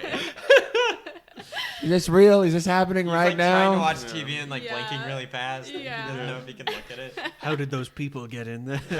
Honestly, I must reveal. It's over the TV. Polnareff should have just like given him a Sour Patch Kid. That would have done. What have you done? Disintegrates. Yeah, but He yeah. goes to an arcade and he just vomits. He just loses his mind. Yeah, but yeah, he ends up killing quote unquote Joseph. Were you? How'd you feel about that when Joseph dies? How'd you feel about that? So, Exploded a cat. and this is another thing. I already knew that Joseph lived. No, you didn't. Josh tried very hard to make me. He tried to erase that memory from me. How'd you know that he did? I've seen him. Part 4. In real life. That's not it. And so Josh was like, "What are you talking about?" It was like comically, like Yeah. Josh is, he was trying to Josh mind tried to heist me. okay. Gaslight Hayden so many times during part 3. You mean Clayton? Oh yeah. And me sorry. too, but for unrelated reasons. I hate you. You die. Nightmare. And so he fully died, though. He got his throat stabbed in the neck, and He got then, all his blood taken out of his body, and his soul left his body. Yes. That moment of his conversation with Jotaro as his spirit's flying away is probably one of the best monologues in all of part 3. Like it made me cry this time. I hadn't cried the last time, but just him saying he had so much fun and he's glad that he got to spend that time with them. Yeah. Some of the most fun I've ever in had. spite of all the horrible stuff they've been through, it's some of the greatest moments of his life. He got to spend quality time with his grandson. Exactly. Yeah. Ain't that what we all want? Yeah. My You need to grandson. talk to your grandson. I do. I haven't Mine called him in does so not long. call me. I'll Yeah, tell you that much. And I know why. Okay. Knife at his throat was very scary. Yeah. I was like, damn, that's crazy. I was half expecting, because I knew he lived, I thought it was going to be Dio unstops time and immediately Polnareff bats it away. I thought that was going to be the Polnareff moment. But no, he dies. Rest in peace. Fucking comes out of nowhere and is He goes, immediately swatted away. Ooh. Which this is the how many times someone died and came back? The second time someone died and then besides Abdul. Avdol.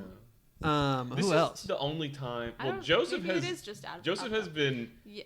They yeah. have said Joseph Joestar deceased at the end of part 2, just for him Yeah. to be like, just kidding. Just for him to go, as you can clearly see, LeBron James.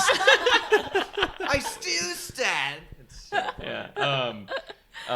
This is the first time though that someone really actually dies and is brought back to life.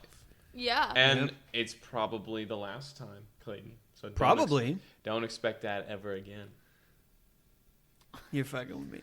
I actually don't know what he's trying to do. I can't tell his motivation. Josh right is now. an enigma to all of us. When I saw that, I thought Joseph was fucking dead. In fact, I remember I was on YouTube or something, and I saw a thumbnail and it was Joseph's death, 1080p.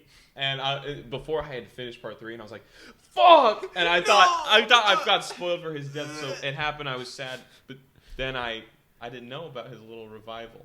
Yeah. How'd you feel about that? His revival was gimmick? awesome. That was so good. What I was a glad. I rascal. was I really hope that this isn't going to be an AC/DC's brain type situation where my it's God. okay, well, we win the fight. Now we have to do this annoying part of it. Yeah.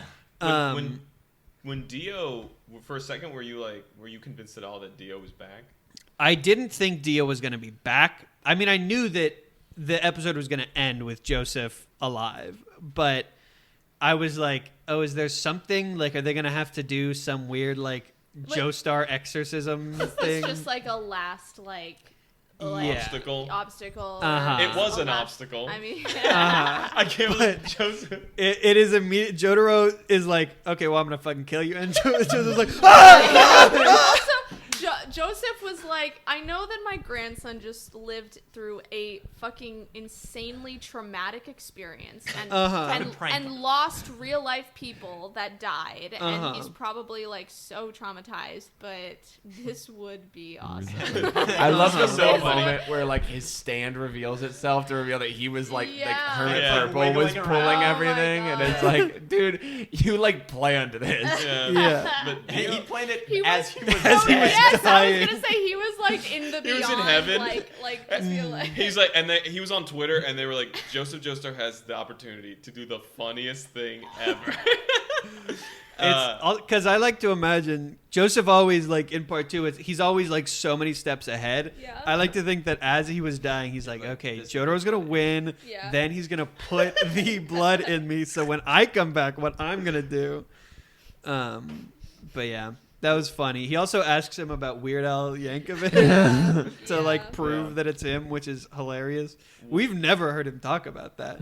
No. But look at him. You kind of know It's he's so a funny because Yankovic. Jotaro's like, only you would know some dumb shit like that. But Yeah. Jotaro also had the answers. Uh-huh, He had the yeah. Scantron. No, I don't think he knew what the correct Yeah. answer was. I think he thought that Dio would just be like, I don't know. Yeah. Yeah. It sounds like something. Dio does have the Hermit Purple stand though, so he could have technically used that. So I'm glad that Jotaro Maybe quizzed Joseph him. is actually Dio. When that happened, I for a split second was like, "This is what Part 4 is about." Oh. I'm like, He just jumps out of the ambulance. because I know that Dio. I know that Dio. Before I'd watched the show, I was like, Dio is like to my knowledge the main villain of JoJo, so he's got to come back. the whole series. You see That's his fun. body disintegrate though, so it's over. But Sand I think Dio. we've been talking around it a lot. I think it's time we get down to brass tacks. Yeah. Let's talk about Jotaro versus Dio. Let's talk about the fight. It was really good. Good night, guys. Night. We love you. Good night. The first moment when his little fingy twitches, I was like, "Oh shit, Yeah. that's awesome." And it did fake you out, huh? Like when the magnets were like, "Oh, that's fine then." The magnets, because I started to. I was like, okay, actually, I think they are setting up that Jotaro. I think even before his finger twitches, he's like, "Our stands are the same, huh?" And I was like, okay, I think maybe he's gonna do some time stuff because I don't know how else he's gonna win.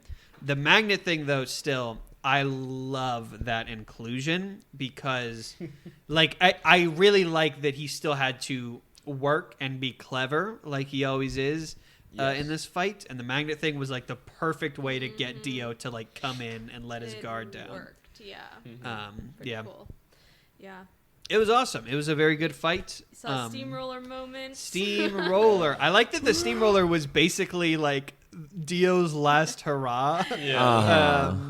So that was very fun. The whole time back and forth. I also like your ability to control time or stop time seemingly comes from like how much you believe in yourself, and we know how much Jotaro believes in himself. Yep. Yeah. So that was very satisfying that he was able to like pick up on it and gain seconds so quickly. I think the only thing that, well, no, that wouldn't make sense. I was going to say, like, the only thing that would make Dio more, like, I don't know, apprehensive about his abilities was the Jonathan's body thing. Maybe that was still lingering because he was like, oh, I'm not at my full power right now.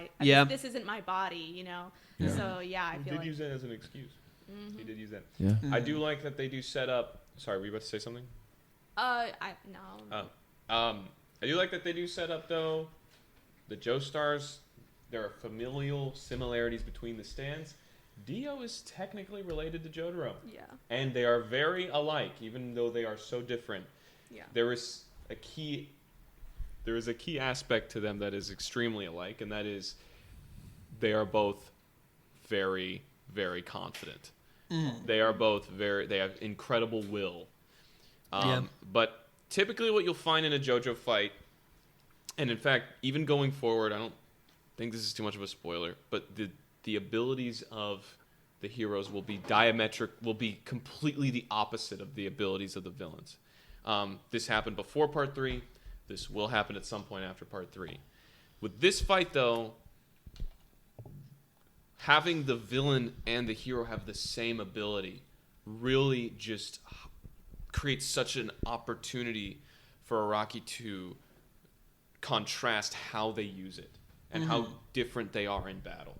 Yeah. Because Dio's using his time to like try to overwhelm Jotaro, and Jotaro gets the upper hand by tricking Dio and being very smart and waiting till the last second so that Dio would run out of time while Jotaro was able to start his. Yeah. That was very good.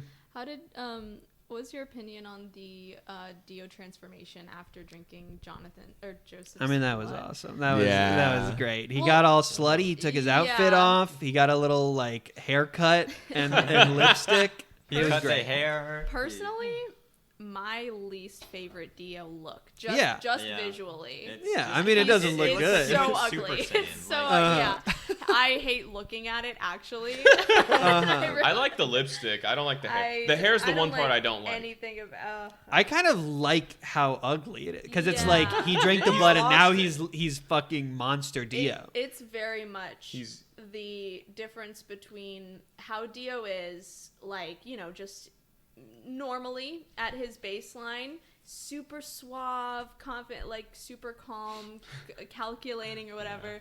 That versus what happens when he like enters a like 20-foot radius of a Joestar. It's just all of that goes out the window. Yeah. and manic. He, and He's he just is insane. insane. He just like devolves into this. It's so funny to me. I do love just the poetic, the poetry of like, Dio believes he is better than everyone. The only thorn in his side has ever been the Joestars. It's only ever been Jonathan who's ever really thwarted him. But it's fine, because now he has an invincible stand.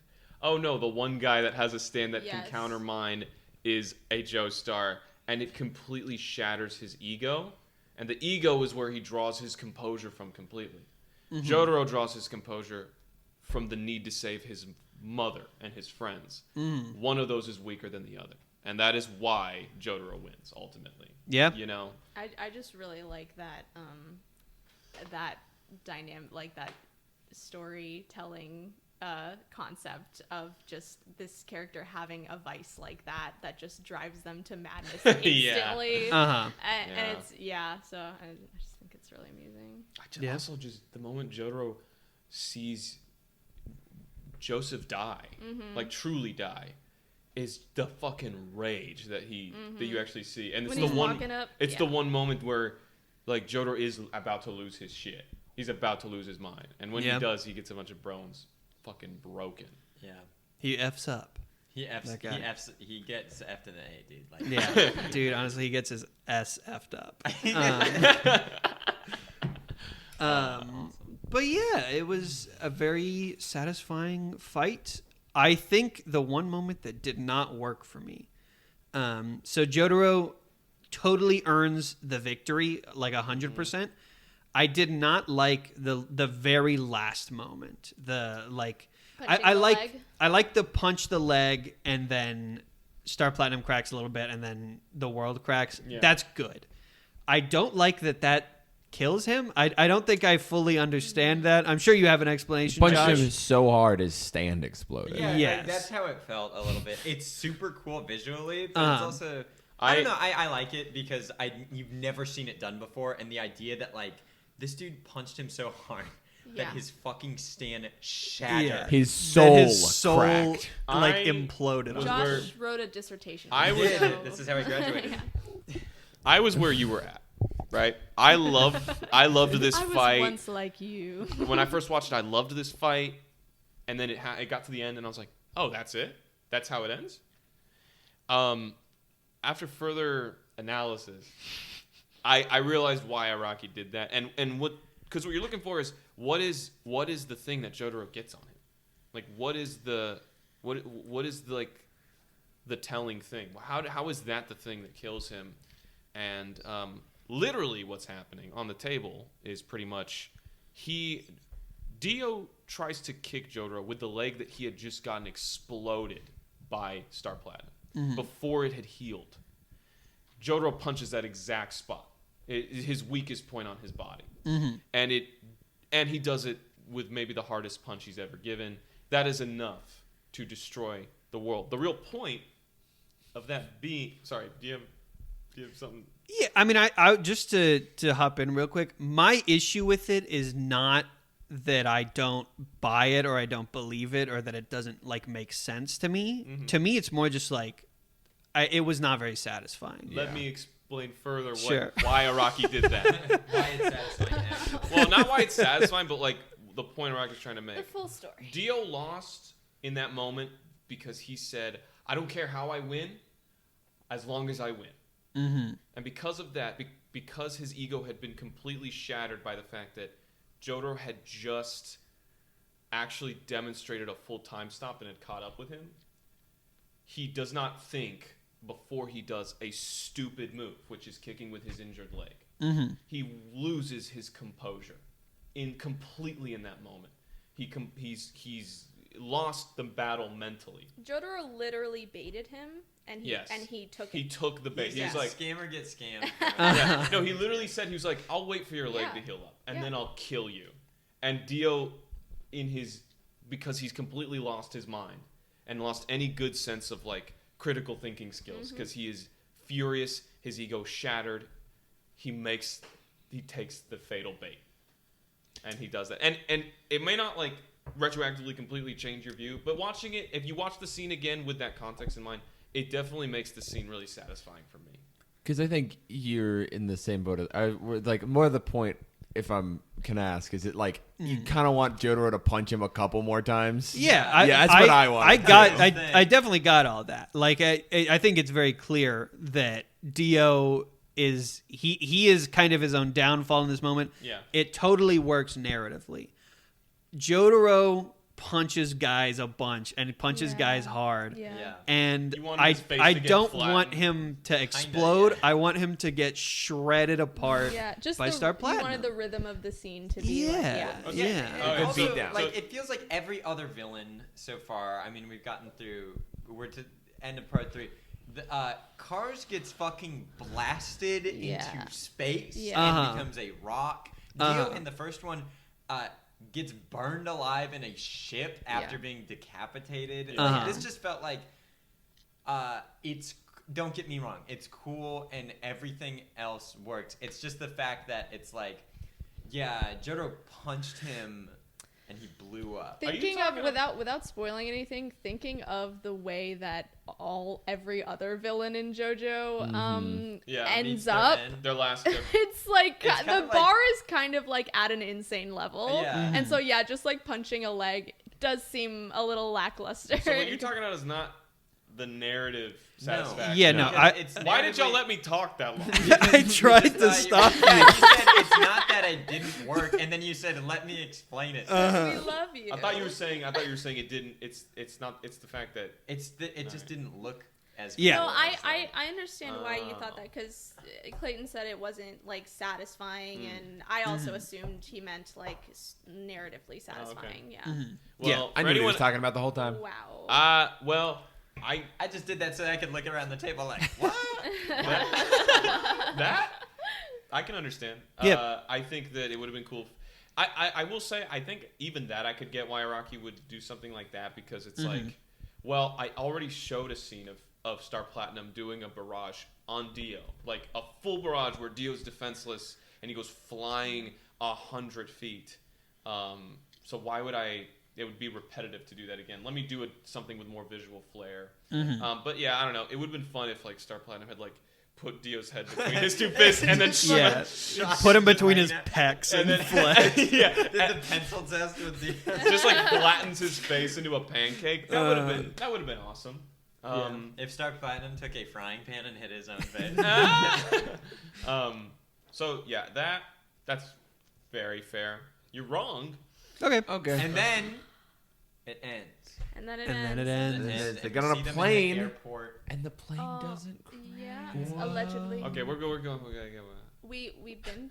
Yeah, we already talked about the ambulance part. Yeah, we did. So the and very next part Holly, well, they say goodbye to Polnareff at the airport. They say goodbye to And Polnareff.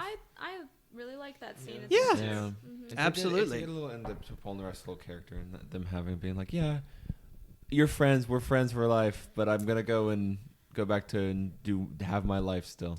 It's very nice. Yeah. It's a very nice say end. what you want about Polnareff, but I feel like I he carries a lot of the emotional like satisfaction. You know what I mean? Yeah. He's Wow. like He's the one who he's gets the to one cry he about stuff. exactly, Yeah. and I really appreciate that him taking that role. And like the part where they're saying goodbye. And Polnareff's the one's like, fuck it, I'm gonna hug you guys. Yeah. And then he hugs them, and then just like the grip that they both put on his arm, Yeah. it's just like it's a really nice moment. Yeah. They're like, damn, Polnareff, you've been like working out. Also, for Joseph, even to say like, because Joseph is also not as much as Jotaro, very like masculine, and for Joseph to just flat out say like, "Hey, we're gonna miss you, Miss man." you, yeah. We'll always I be a appreciate it. team. And Jotaro's like, I'll never forget. As long as that, yeah. Yeah. His face, and he never forgets. That's the one time that Jotaro ever tears up canonically. You can't really It's tell in the so anime. subtle, You but- cannot really tell in the. It's more clear in the manga. Mhm. That's the one time in part 3 that you see tears well up in his eyes is when he's saying bye to Polnareff, and it's really special. Oh yeah. It's really special. Yeah, and they fly away. They into fly the away, and he sunset. looks at the ending. It's the ending track. The last final OST is so special to me. I don't know why, but it's just like the way that it complements him looking at his friend. Just it's such a perfect moment. Joseph just kind of looks over at Jotaro, and Jotaro's just looking at Yeah. the picture of them. Mm-hmm. And that got a cry count. From That Peyton, right? that got me to tear up. Yeah. Again, they do a lot to show Jotaro's emotion in ways that are not obvious. that aren't Yeah. out of character. Yeah, too. and you can really feel like everything that's going through him in that moment. Mm-hmm. Partially because this is the end of the journey. We just lost some of these characters. Some of them we will probably not spend much more time with. I assume we'll maybe check in with Polnareff again, but I wouldn't expect him to be nearly around as much as we would have with other characters. I will say this, just to set your expectations. With most characters, Araki really he moves on, and it's one of the best things, but also one of the worst things about JoJo. Because after this, like, I was not ready to let go Yeah. after part 3. I was not ready to let go of these boys and like move on. Araki does have favorites though that he just won't shut up about, which I think is funny. He does have some favorites, But it's always like, will be come fun on, to talk why about this that. guy when everyone would die to see this other? But I just mean like in official art that he not necessarily in the story, but like Yeah. Well, you'll see in the next part we meet one of his favorites. Oh Yeah. yeah, for sure. But is there anything else about? honestly, yeah. There are a few. Well, okay. All There's right, just everyone except Josh. Is there anything? I just how there were some key moments still that I kind of wanted to gauge how you felt. Like one when the whole "you're approaching me" moment, when they first throw down, and Star Platinum throws a punch and he's actually countered. How was that? Like he's countered by a stand that meets his match. That to me, I was not necessarily shocked by that because we had seen that the world was fucking dangerous, and I guess I didn't know that he was like exactly like Star Platinum, but to me, I was not totally surprised by that. Yeah. The opening. The opening was really cool. Oh yeah, now you were able to like know the context for those the parts that you liked so much with the like all their death scenes kind of. Yes. Yeah. Where you got like where it's just a silhouette of Jotaro with the knives getting thrown at him, Kakuin with the Hierophant green all around him, and then Joseph with the knife going to his throat. And yeah. also Polnareff, Iggy, and Abdul Yes, going up the stairs, them and then doing- you that was the one I was forgetting. And you yeah. see actually in the sound effects intro, you see Dio at the top of the stairs. You see Dio's hand reach out to touch Joseph, and You see Star Platinum summon at you the see end. Star Platinum summon to knock the knives out of the way. Oh, and that Yeah. little change up at the end where Dio stops time before they like punch. And he does his sassy little walk, Oh and he's my like, God. How did you feel about that? I knew that He slays. that there was the time stop in the intro, but I didn't know everything else that happened, and it was very cool. It was very fun to watch. How did you I know about loved that? it. How did you know about Just from memes and such. That was another thing I felt like I had known for a while. Mm-hmm. I really wish I didn't have all this auxiliary knowledge going into it, but unfortunately I do. "Do you want me to hit But it's you?" still cool. I think it gets lesser as you go on. Part Yeah. 3 is just such like a big part of Uh-huh. like, pop culture. Yeah. Anime pop and so you culture. see it in so many memes. Jotaro in like Jump Force, that game that has like a bunch of crossovers. Yeah. It just spoils the ending of the show with one of his abilities is that he can stop time, and it's Yeah. like, okay, so that's like the whole show leads up to that. Uh-huh. But then as you go on, I feel like you see less of that because I couldn't tell you a part 7 meme that's not from within the community. Yeah. you know? Yeah. It stops Yeah. happening on Yeah. like accident. Yeah, I mean, it's also like one of those things where it's like any show that goes on, as long as it is, you're gonna get so much more like general knowledge of, because like that's the thing is like with One Piece, to draw this comparison, is we've kind of reached the end of my cultural knowledge of One Piece, other than a few things that I know about, but like I don't know a lot of context to it. But like Nico Robin is the last of like the Straw Hats that I feel is kind of known by people outside that are just tangentially related to One Piece. So I think we're reaching that point in JoJo too, especially like I think going into part 4, it's like it's going to be a lot harder to just stumble upon spoilers. Exactly. Yeah. Except for a couple of things, and that's why you're not allowed to play the JoJo fighting game. You can now play up through the part 3 characters. Yeah, I told Clayton that we can play the JoJo fighting game, but he has to turn his eyes away from the screen while we're on the character select. Speaking of which, I got the One Piece fighting game for the GameCube. What? Oh. It goes through Skypiea. The last character in the game we just met in Skypiea, the common. So Well, there you go. Okay. cool. And the best part is that it has the 4Kids dub in Sanji's voice. Hey, Luffy. Hey, here's my lamb chop kick or something. I don't know. Adriana's face is horrified by It's this. the greatest thing ever, and the best part, he doesn't say any of his moves in French. He is like just a guy from Boston, and he says Goyle, which is also great. Eddie, Can you lovely can you doyles bring that over next there time we're wanna- hanging out so we can play that? Yes, I can. Thank you. Why would a fun they game. do that? Why would they Because do I mean, Hey, Goyle, enough The of that 4 already. kids, everybody's voice pretty much is terrible. Luffy's like this, Oh my kind of. God. yeah. Chopper is pitched up. Oh yeah, what is Like Chopper? like a chipmunk, like Alvin and the Chipmunk A style. little bit, like a little less than that, but it's like a girl's voice pitched up, and it's hilarious a little bit. I just I cannot imagine some of the shit that Sanji has said in that voice. I just cannot physically imagine him being Uh-huh. like, so funny? what the hell's going? Oh yeah, I'll make you something, Nami. Like that kind of shit. It is I can so actually, Nami y'all is are so cute safe- when you're I serious. could eat you up. Oh. y'all are safe to watch 4 Kids dubs now because the 4 Kids ends right. It's interesting. The 4 Kids ends right before Skypiea. Oh really? Yeah. So I'm curious. It's funny that Enel is in that game. That's awesome. But it's the last thing that happens in the 4 Kids dub is the ship starts falling from Jaya straight towards them, implying that they died. That they just get crushed by a ship and the show's over. That was They One Piece. They never did found. a different dub eventually, right? Yes, yeah. Okay. I mean, the 4 Kids is like the cartoon. It's also edited to be for children, but there's a different dub from the beginning. Well, to get back on track. Yeah. Yes. Yes. Is there anything else we want to talk about before we talk about like overall part 3 stuff? I think we're ready to get. Unless anyone has Yeah. anything, I think we're ready to get into your overall thoughts. on What part song 3. do you think Joseph was listening to when he put in those little Cassette. earbuds? Eat it. Probably, yeah. I think he was listening to like one of the polka compilations. Ding from dong, Weirdo. man. Ding dong, yo. Um, That's in the Eat It music video. No, Lucas. that's fat. That's fat. Okay. There you go. My bad, guys. Fuck it. I gotta get out of here. Yeah. but yeah, no. I think we should talk about. Overalls. Overalls. Love him.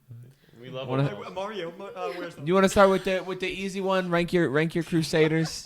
No, let's start with the really easy one. Let's rank your parts. Let's rank the parts. Okay. Rank parts. 3, 2, 1. Yep. Yep. And Cool. That's how it goes. And that's how it goes. Yeah. If you said anything else, there are people who say 2, 3, 1, and And one.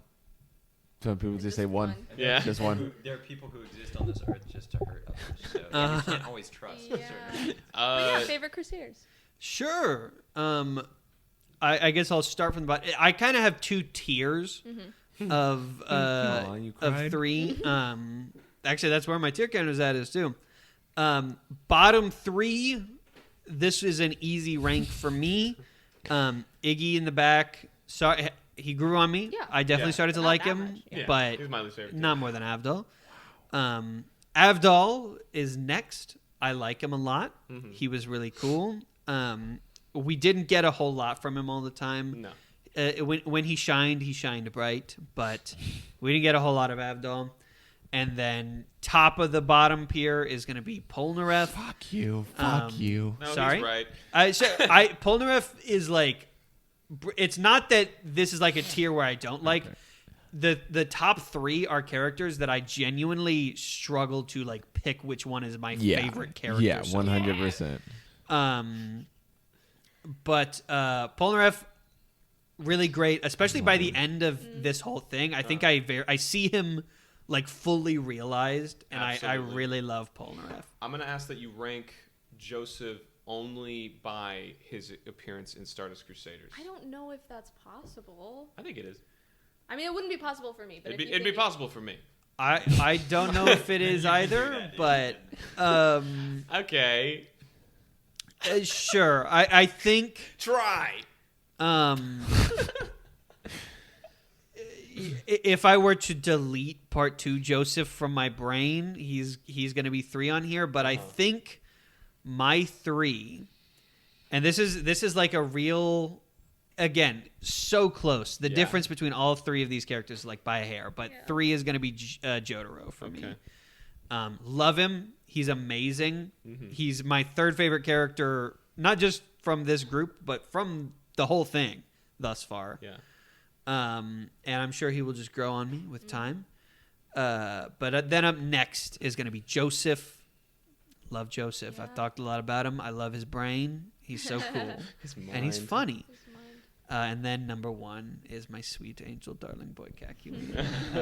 Who Yeah. Yeah. No, I don't think it's fair to just discount part 2 Joseph, because Araki wrote the part 3 character of Joseph building off of that. It Like, informs so much of his decisions. Exactly. And he cares so much more about the lineage than Jotaro does. You know what I mean? Like, Jotaro's there to save his mom, but I feel like Joseph is there to right the wrongs that Dio has caused his family. I completely agree. I just think that for me, I'm able to view them how I like them within the part, because also there's more about Jotaro, like going forward. Spoiler: there's more that you're going to learn about him, or that he's going to be a part of. And I for me can still separate it to like how I felt with Jotaro in this epic of time, like in this era. But I don't know. Why don't we go through real quick everyone else's ranking, if we can do that? Sure, yeah, I'll do mine fast. Is Iggy, Avdol, Kakyoin, Joseph, Jotaro, Polnareff. Polnareff at the top. Polnareff at the top. Okay. I really love him. I get it. Yeah. I get it. Definitely get it. I love him too. Nose goes. I can't think of this backwards, I guess. Okay, bottom probably. I hate ranking them because they all mean so much to me. Of course. Going into that, I'm saying that. All right, at the bottom, Kakyoin, and then probably, I don't know, Kakyoin. Fuck, you are all gonna hate me. It's Kakyoin, Jotaro, Avdol, Joseph, Polnareff, Iggy. It's the reverse of everybody else. I love that's Iggy great. so fucking Hell yeah. much. I know he's just a fucking.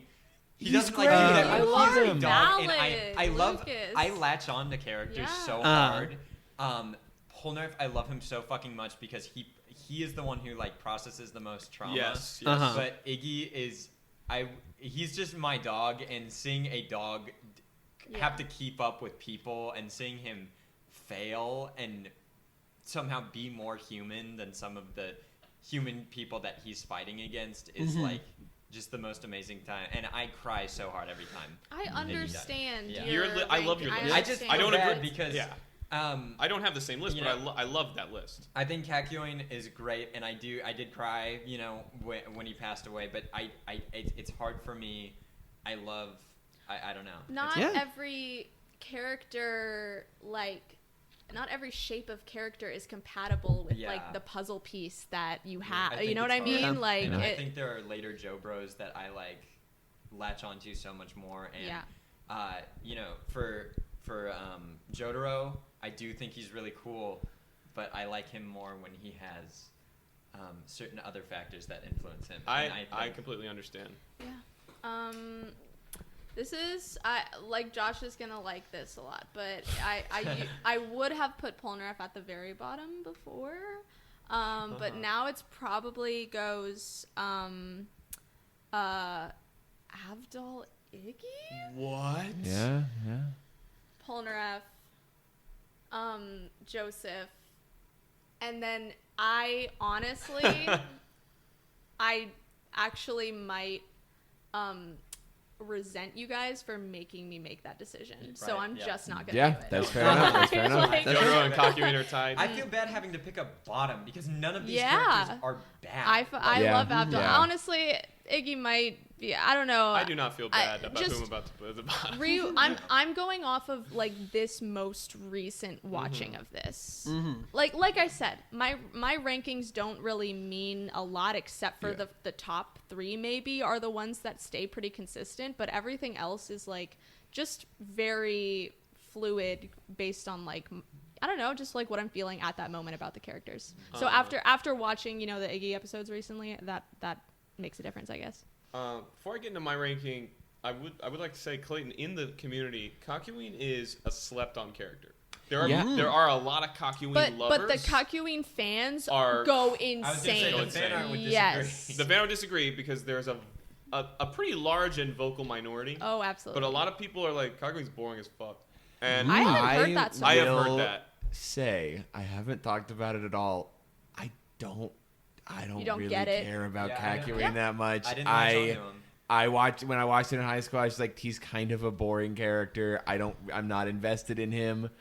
Hearing y'all talk about him, I get it. Yeah. But it's just like, I don't care Our about Kakyoin. favorite with you on characters that. are on opposite sides of the spectrum of characteristics, I think. Yeah. Like, Yeah. that's all. Some It's of just us- a matter of some preference. Some of us really value subtlety and nuance. Oh, okay, God, and I fuck value you. my fucking dog. And some Sorry. people are like, ooh, doggy, ooh, funny guy. I'm gonna rip the table now. No. All right, this is the official list. We got at the and I'm Ours ranking were them. not. I'm ranking them purely based off of Stardust Crusaders' appearance. Okay. Their presence in the park. Iggy at the bottom. I fucking love Iggy. He shows up only halfway through though, so That's he's true. at a disadvantage. If he was in it the whole part, he would probably be near the top. Iggy, Polnareff, Avdol, Joseph, Kakyoin, Jotaro. And that's There the we go. list. And anyone who disagrees, well, I don't even know what you're talking about. You probably said the same thing as me just now. Yeah. Everyone actually said the same thing. I'm retconning in my head that everyone said what I just said. Josh is Okay. gonna break into Clayton's computer and edit his voice into each of our segments. Yeah. I really like hearing everyone's differently. I like seeing what people latch onto in stories differently with characters differently. So that's really nice. If I'm including Joseph from part 2, then switch Kakyoin and Joseph by a hair, But yeah, for me, Jotaro, I connected with him way more than I ever thought I would connect with a character in an anime. Like, Yeah. period, point blank. Aside from maybe like Mob Psycho, I fucking love Jotaro. I got brainworms from Jotaro. And that's what I mean. You're just like, you just Yeah. happen to be the kind of person where like Jotaro was just like hit a bullseye for you. Yeah. You know? And Kakyoin close behind. I really did latch on to him. I at first I really felt like he was. The first time I watched it, I was like, "There's so much potential here," and I feel like they're not really delivering on it. But I do like him. My second watch through, I was like, "No, Kakyoin delivers. Like in all the ways I need him to." Josh, remind me, who's your favorite Straw Hat? That has right now it's Nami. Okay. Nami has Okay. still consistently been my favorite. However, my ranking has changed. In Yeah, general. that's fair enough. I'm just kind of because we're talking about latching onto the different characters in these stories. Yeah. I'm Yeah. thinking about like our favorite Straw Hats and Yes. how that compares to Absolutely. our favorite thing. Because it's like my favorite of this part is Polnareff, and my Usopp. favorite is Usopp. Usopp And it's and like Liz Polnareff they coded. hit That's very exactly how I similar feel. energy. Yeah. I feel very greatly for characters that have to overcome a lot. Like I love Joseph in this part, as I said earlier, because he is the weakest and he has the most to overcome to like prove that he can be there. It's just like Usopp, and I love characters that it feels like you've watched them have to fulfill a role that they were never meant to be, and Yeah. like Iggy's a dog. He's never supposed to how the hell was he even supposed to like communicate with these people? So And the yours fact is that- also Usopp? Sorry to interrupt. yeah, Okay, Usopp's okay. my favorite Yeah, Straw yeah. Hat by far. But and so seeing Jotaro, I feel like starts this part as a cool dude, goes through it as a cool dude, ends it as a cool dude, and he's always cool, and I love him for that. But seeing what he has to do later, I can't separate what I know from him. And seeing the roles that he fills later, I love it so much. It's kind of like Joseph in this part. It's like seeing Joseph go from the main character to a support player is so great for his character. It was so well done. You It get could have to- been a disaster. Exactly. You get to see him take not only a backseat but also a shift in his dynamic. It's so cool. Mhm. It's Araki's really good at aging up characters. Yes. Yeah. I think Joseph is a prime example of that. So wait, I just want to. So, Polnareff Usopp, Mm-hmm. Iggy Usopp, Nami Jotaro, Uh-huh. Luffy Kakyoin. My favorite is Luffy. My favorite is I feel like Kakyoin, the transfer there for me is Sanji. And especially after seeing these episodes, you're going to be such a fucking Sanji stan. Oh, I know, no. I Oh, my know God. it. I know it for Oh, a my- fact now. There's a moment that's going to hit you like fucking like a Oh my landmine. God. Adriana, who's your favorite Straw Hat right now? You know what? It when we ranked it before it was Luffy. I do think it's Robin now.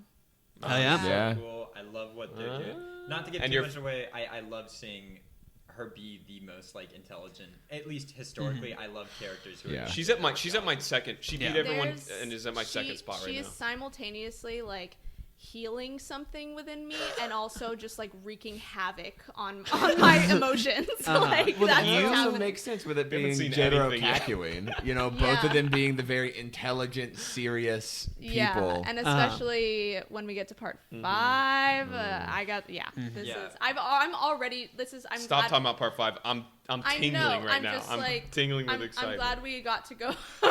I'm doing jazz hands. glad we got to go around and make that comparison. Uh-huh. Josh and I Because just- Especially with like, if you're talking like Sanji Kakyoin, right? Because I'm kind of maybe putting Luffy outside of this. I'm talking, Yeah. But like Sanji Kakyoin, because like if anyone was gonna do a Mr. Prince in this part, it was gonna be fucking Kakyoin. That's Yeah, what that's he so true. did, though. Yeah. That's With what the he fucking with the and he showed up Yeah. with sunglasses. Yeah. That's what he did. Mm-hmm. That Sanji Mr. bit Prince off literally- Araki. Sanji, Oda bit off Araki. Oda bit off What are Araki. you- Bit off? He bit Bit off. off, bit off. What does that mean? Oda sucked off Pick Araki. a distance from the microphone. Oh my god, this is a nightmare. Sorry, I was just japing. The What were you jape jar. saying? The jape Josh jar. japing. We need a jape jar. That's what we need. I don't know. Oh yeah, when we read Mr. Prince, it reminded me of Kakyoin's return. Definitely, definitely. I mean, yeah, for Hell yeah. sure. That's interesting. The parallels there. I'm gonna ask you just a few more questions. Sure thing. Rank your JoJos. Rank thus my far. You got 3 to JoJos. pick. Well, I feel like from that list, we already know exactly what it's going to be. Yeah. Joseph number 1, Jotaro number 2. Distance again, not huge betwixt them. Large valley, and then we get to my boy Jonathan. Again, Jonathan is a character, is Sweet fun, guy. but he did not entertain me. Yeah. I was Yeah. not And then pleased. for stands, just so we Yeah. don't go a whole have- list of everything. Well, I wanted to hear everyone else's JoJo list. Is Okay. that okay? Yeah. Real quick. Sure. Go ahead. All right, I'll go ahead. Jonathan Joseph Jotaro from bottom to top. Bottom to top. Jonathan Jotaro Joseph. Jonathan Joseph Jotaro. Same. Okay. Yeah. All right. Then let's hear the So, stand list. For stands, I think just so we're not spending Yeah. a bunch of time. Yeah. Top 3, bottom 3. Yeah. Cool. Top 3, number 1, or should I start with 3? Do you want to start with your bottom 3? Yeah, I'll start with the three. bottom 3. In third place, my third least favorite, Yellow Temperance. Yes. Yeah. It's ugly, and I don't like. Well, I don't hate the way it's used, but I was thrilling. not charmed. Dark Blue Moon is next. Oh man, I'm about to piss somebody off. Dark Blue Moon was my second one. I just thought it was boring. It was just a fish guy. I don't care about that. I would rather Jotaro fought the shark in that episode. My least favorite stand. This is not a huge thing against. Honestly, I think this stand is more interesting than the other ones. I think it's sitting at the bottom of my list because of my personal vendetta. That's going to be Anubis. That's fine. That's That doesn't make honestly any sense, fair. but that's It's fine. fine. It's not too bad. And, it's got more going on than like Dark Blue Moon, for example, but I just really did not have fun with it. Listen, don't say sorry to me. Sure. Apologize to the fandom. The fandom. Sure. It's gonna come after you. They are going to get me. Top 3. This is tough for me. Number 3 is going to be the world itself. It was very fun. Yeah. Honestly, I'm actually changing it right now. That's not the case. There's Okay. one I like more than that. Oh, so it's number 4 now? It's now going to be I made a split-second decision. Top 5. Fuck it. Give us top 5. Sure. Number 5, I'll do these quick. The Hanged Man. Nice. I think it's Good awesome. stand, good stand. Number 4, The World. Number 3, Cream. So Yeah. good, so Yeah. good, Yeah. so dangerous, so scary. Mm-hmm. Number 2, having climbed a great deal in these last episodes, Hierophant Green. Yeah. Yay. It did great, did good, did well. And then number 1, more so than ever, Star Platinum. Yeah. Now that he has the ultimate ability, Yeah. how can you not? How can is you not? anything going to be a danger in these next parts Hey, for well, Mr. he's- Jotaro? Hey, the world still has limits. Sure. The world still had limits. Star Platinum always had limits. Who knows? Yeah. Honestly, is he even in Oh my the God. next part? Any of the next part? I don't even know. I don't know either. Well. All right. Well, I mean, we don't have to all get into our favorite stands if we don't want to. Did you say our favorite? We can just say our top. Our top- Wait, We that- did Yeah, that. I'll Yeah. just do. What's I your top? haven't done What's your favorite? my favorite stand out of part 3? It's kind of tough. Well, no, I mean, Silver Chariot is super cool, but I think Star Platinum is just kind of the best. It just sucks because it's so hard because I love them all in their own right. Like, the Fool is so cool. The fact that it can take so many different forms. Yeah. Magician Red, like, fire powers are so fucking cool. And every time he used it, it was like the coolest part of the episode. Even Hermit Purple, seeing him swing around. That Hermit Purple is a stand that I could see myself having and like knowing what to do with it. If I had Star Platinum, what would I do? Beat people up? I don't know. Yeah, it'd be amazing. But out of the, it's hard. I feel like I need to separate the villain stands because there are so many cool villain stands, and I think one Cream might be the coolest villain stand. But then Horus Pet Shop stand is so creepy and so fucking hard to fight. And I thought it was a great contrast to Iggy. You know, like two elements going against each other. But then Geb, which is I forget his name. Indul. Indul stand. stand, yeah. Geb is the most terrifying, like at least for me, one of the most terrifying stand fights because it's like, what the fuck do we do? And that was a huge shift for me. Every other stand fight kind of felt like a blowout in the part of the Crusaders. So he was like the turning point where I felt like shit's getting real. These stands aren't like funny anymore. They're like, except for fucking Oingo boingo. sets. Unless he's set, Oh, yeah. fuck off. I hate you. But yeah, I really love them. Anyway, I can't really rank them within that top 3. I just think those are ones that I think are cool, so I'll name them. Yeah. Worst is set. Fuck set. Just kidding. It's actually the worst stand is fucking. Trying to remember now. Lucas is scrolling. It's strength.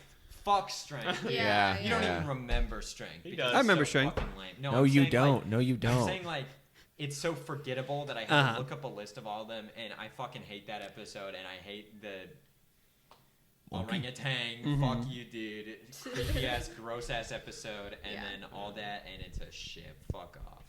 Yeah. Hayden, what's your favorite stand? Silver Chariot. Gotcha. I like him so much. He got a little sword and he stabs dudes. That's true. I think villain-wise, it would be the Void, though. It's just Cream. Mm-hmm. yeah. So fucking cool. I think my top 3 is Hierophant Green, Star Platinum, and Cream. Oh yeah. In part 3. Yeah. Oh yeah. Cool. It's definitely my top 3 would absolutely. Hold on. I'm so sorry. If we're doing top 3, Just in part 3. this is part 3. What? What? What's so funny? Nothing. What's so funny? You, Josh. You're You're a silly guy. Yeah, top 3 in part 3 we got.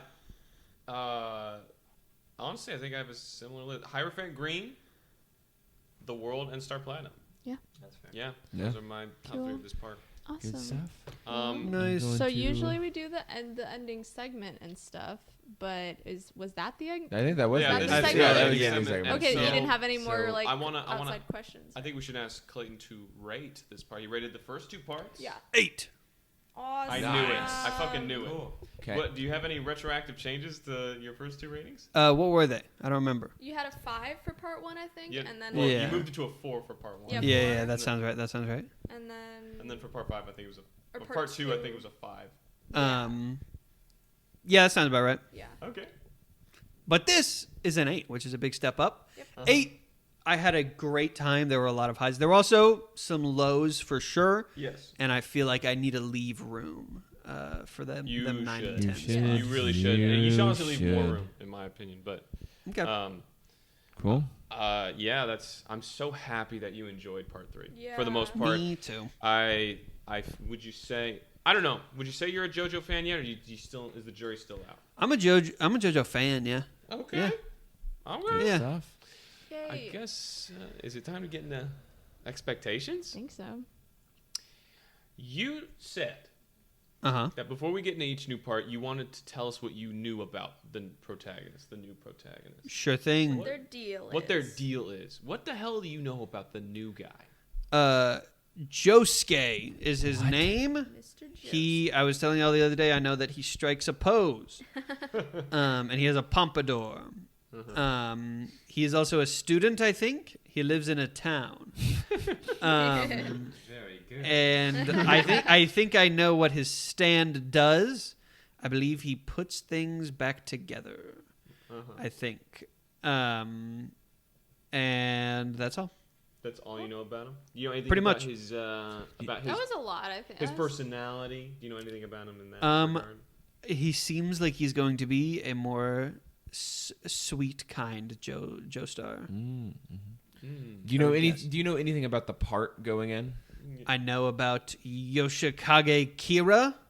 I know that he kills people. All right. I know that Murder. Mr. Araki is in this one. Yes, yes. Awesome. True. Good stuff. Well, we don't have One Piece expectations. Do No. we? Yeah, Because yeah. We're still gonna do like the chapters that you already gave us. Yes. expectations for. I think Or yeah. I would love to pitch some stuff to y'all off mic, and then maybe we edit in a homework section Yeah. after the fact, Sounds good. so that we don't talk about it on here.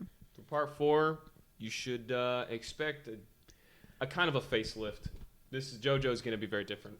From Okay. this point on, especially in this part, and open your heart to new things. Hell yeah. This is generally this was kind of like the first part that pretty much everyone likes. Like I don't hear a lot of slander against this part, so I hope you really enjoy it.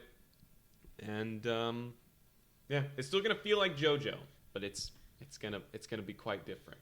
Cool. Ways A little bizarre. yeah. I wouldn't even call this.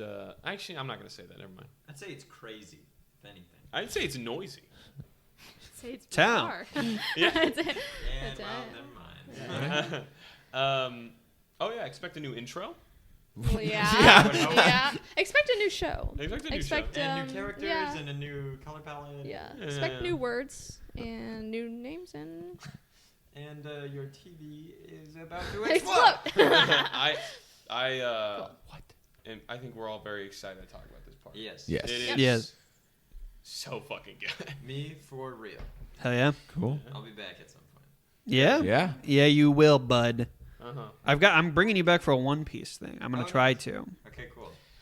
So, your homework. Okay. Okay. Are you okay watching just 2 episodes of JoJo's Bizarre Adventure, Part 4, Diamond is Unbreakable? Sure. Okay. Well, then have fun. Okay. Yay. Yay! Okay. Yay. Anything else we need to discuss before we I don't send think so. everyone off?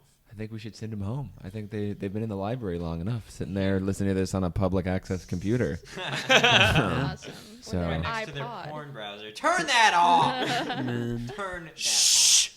But They're in the with library. that, Ooh. we love you. Good night.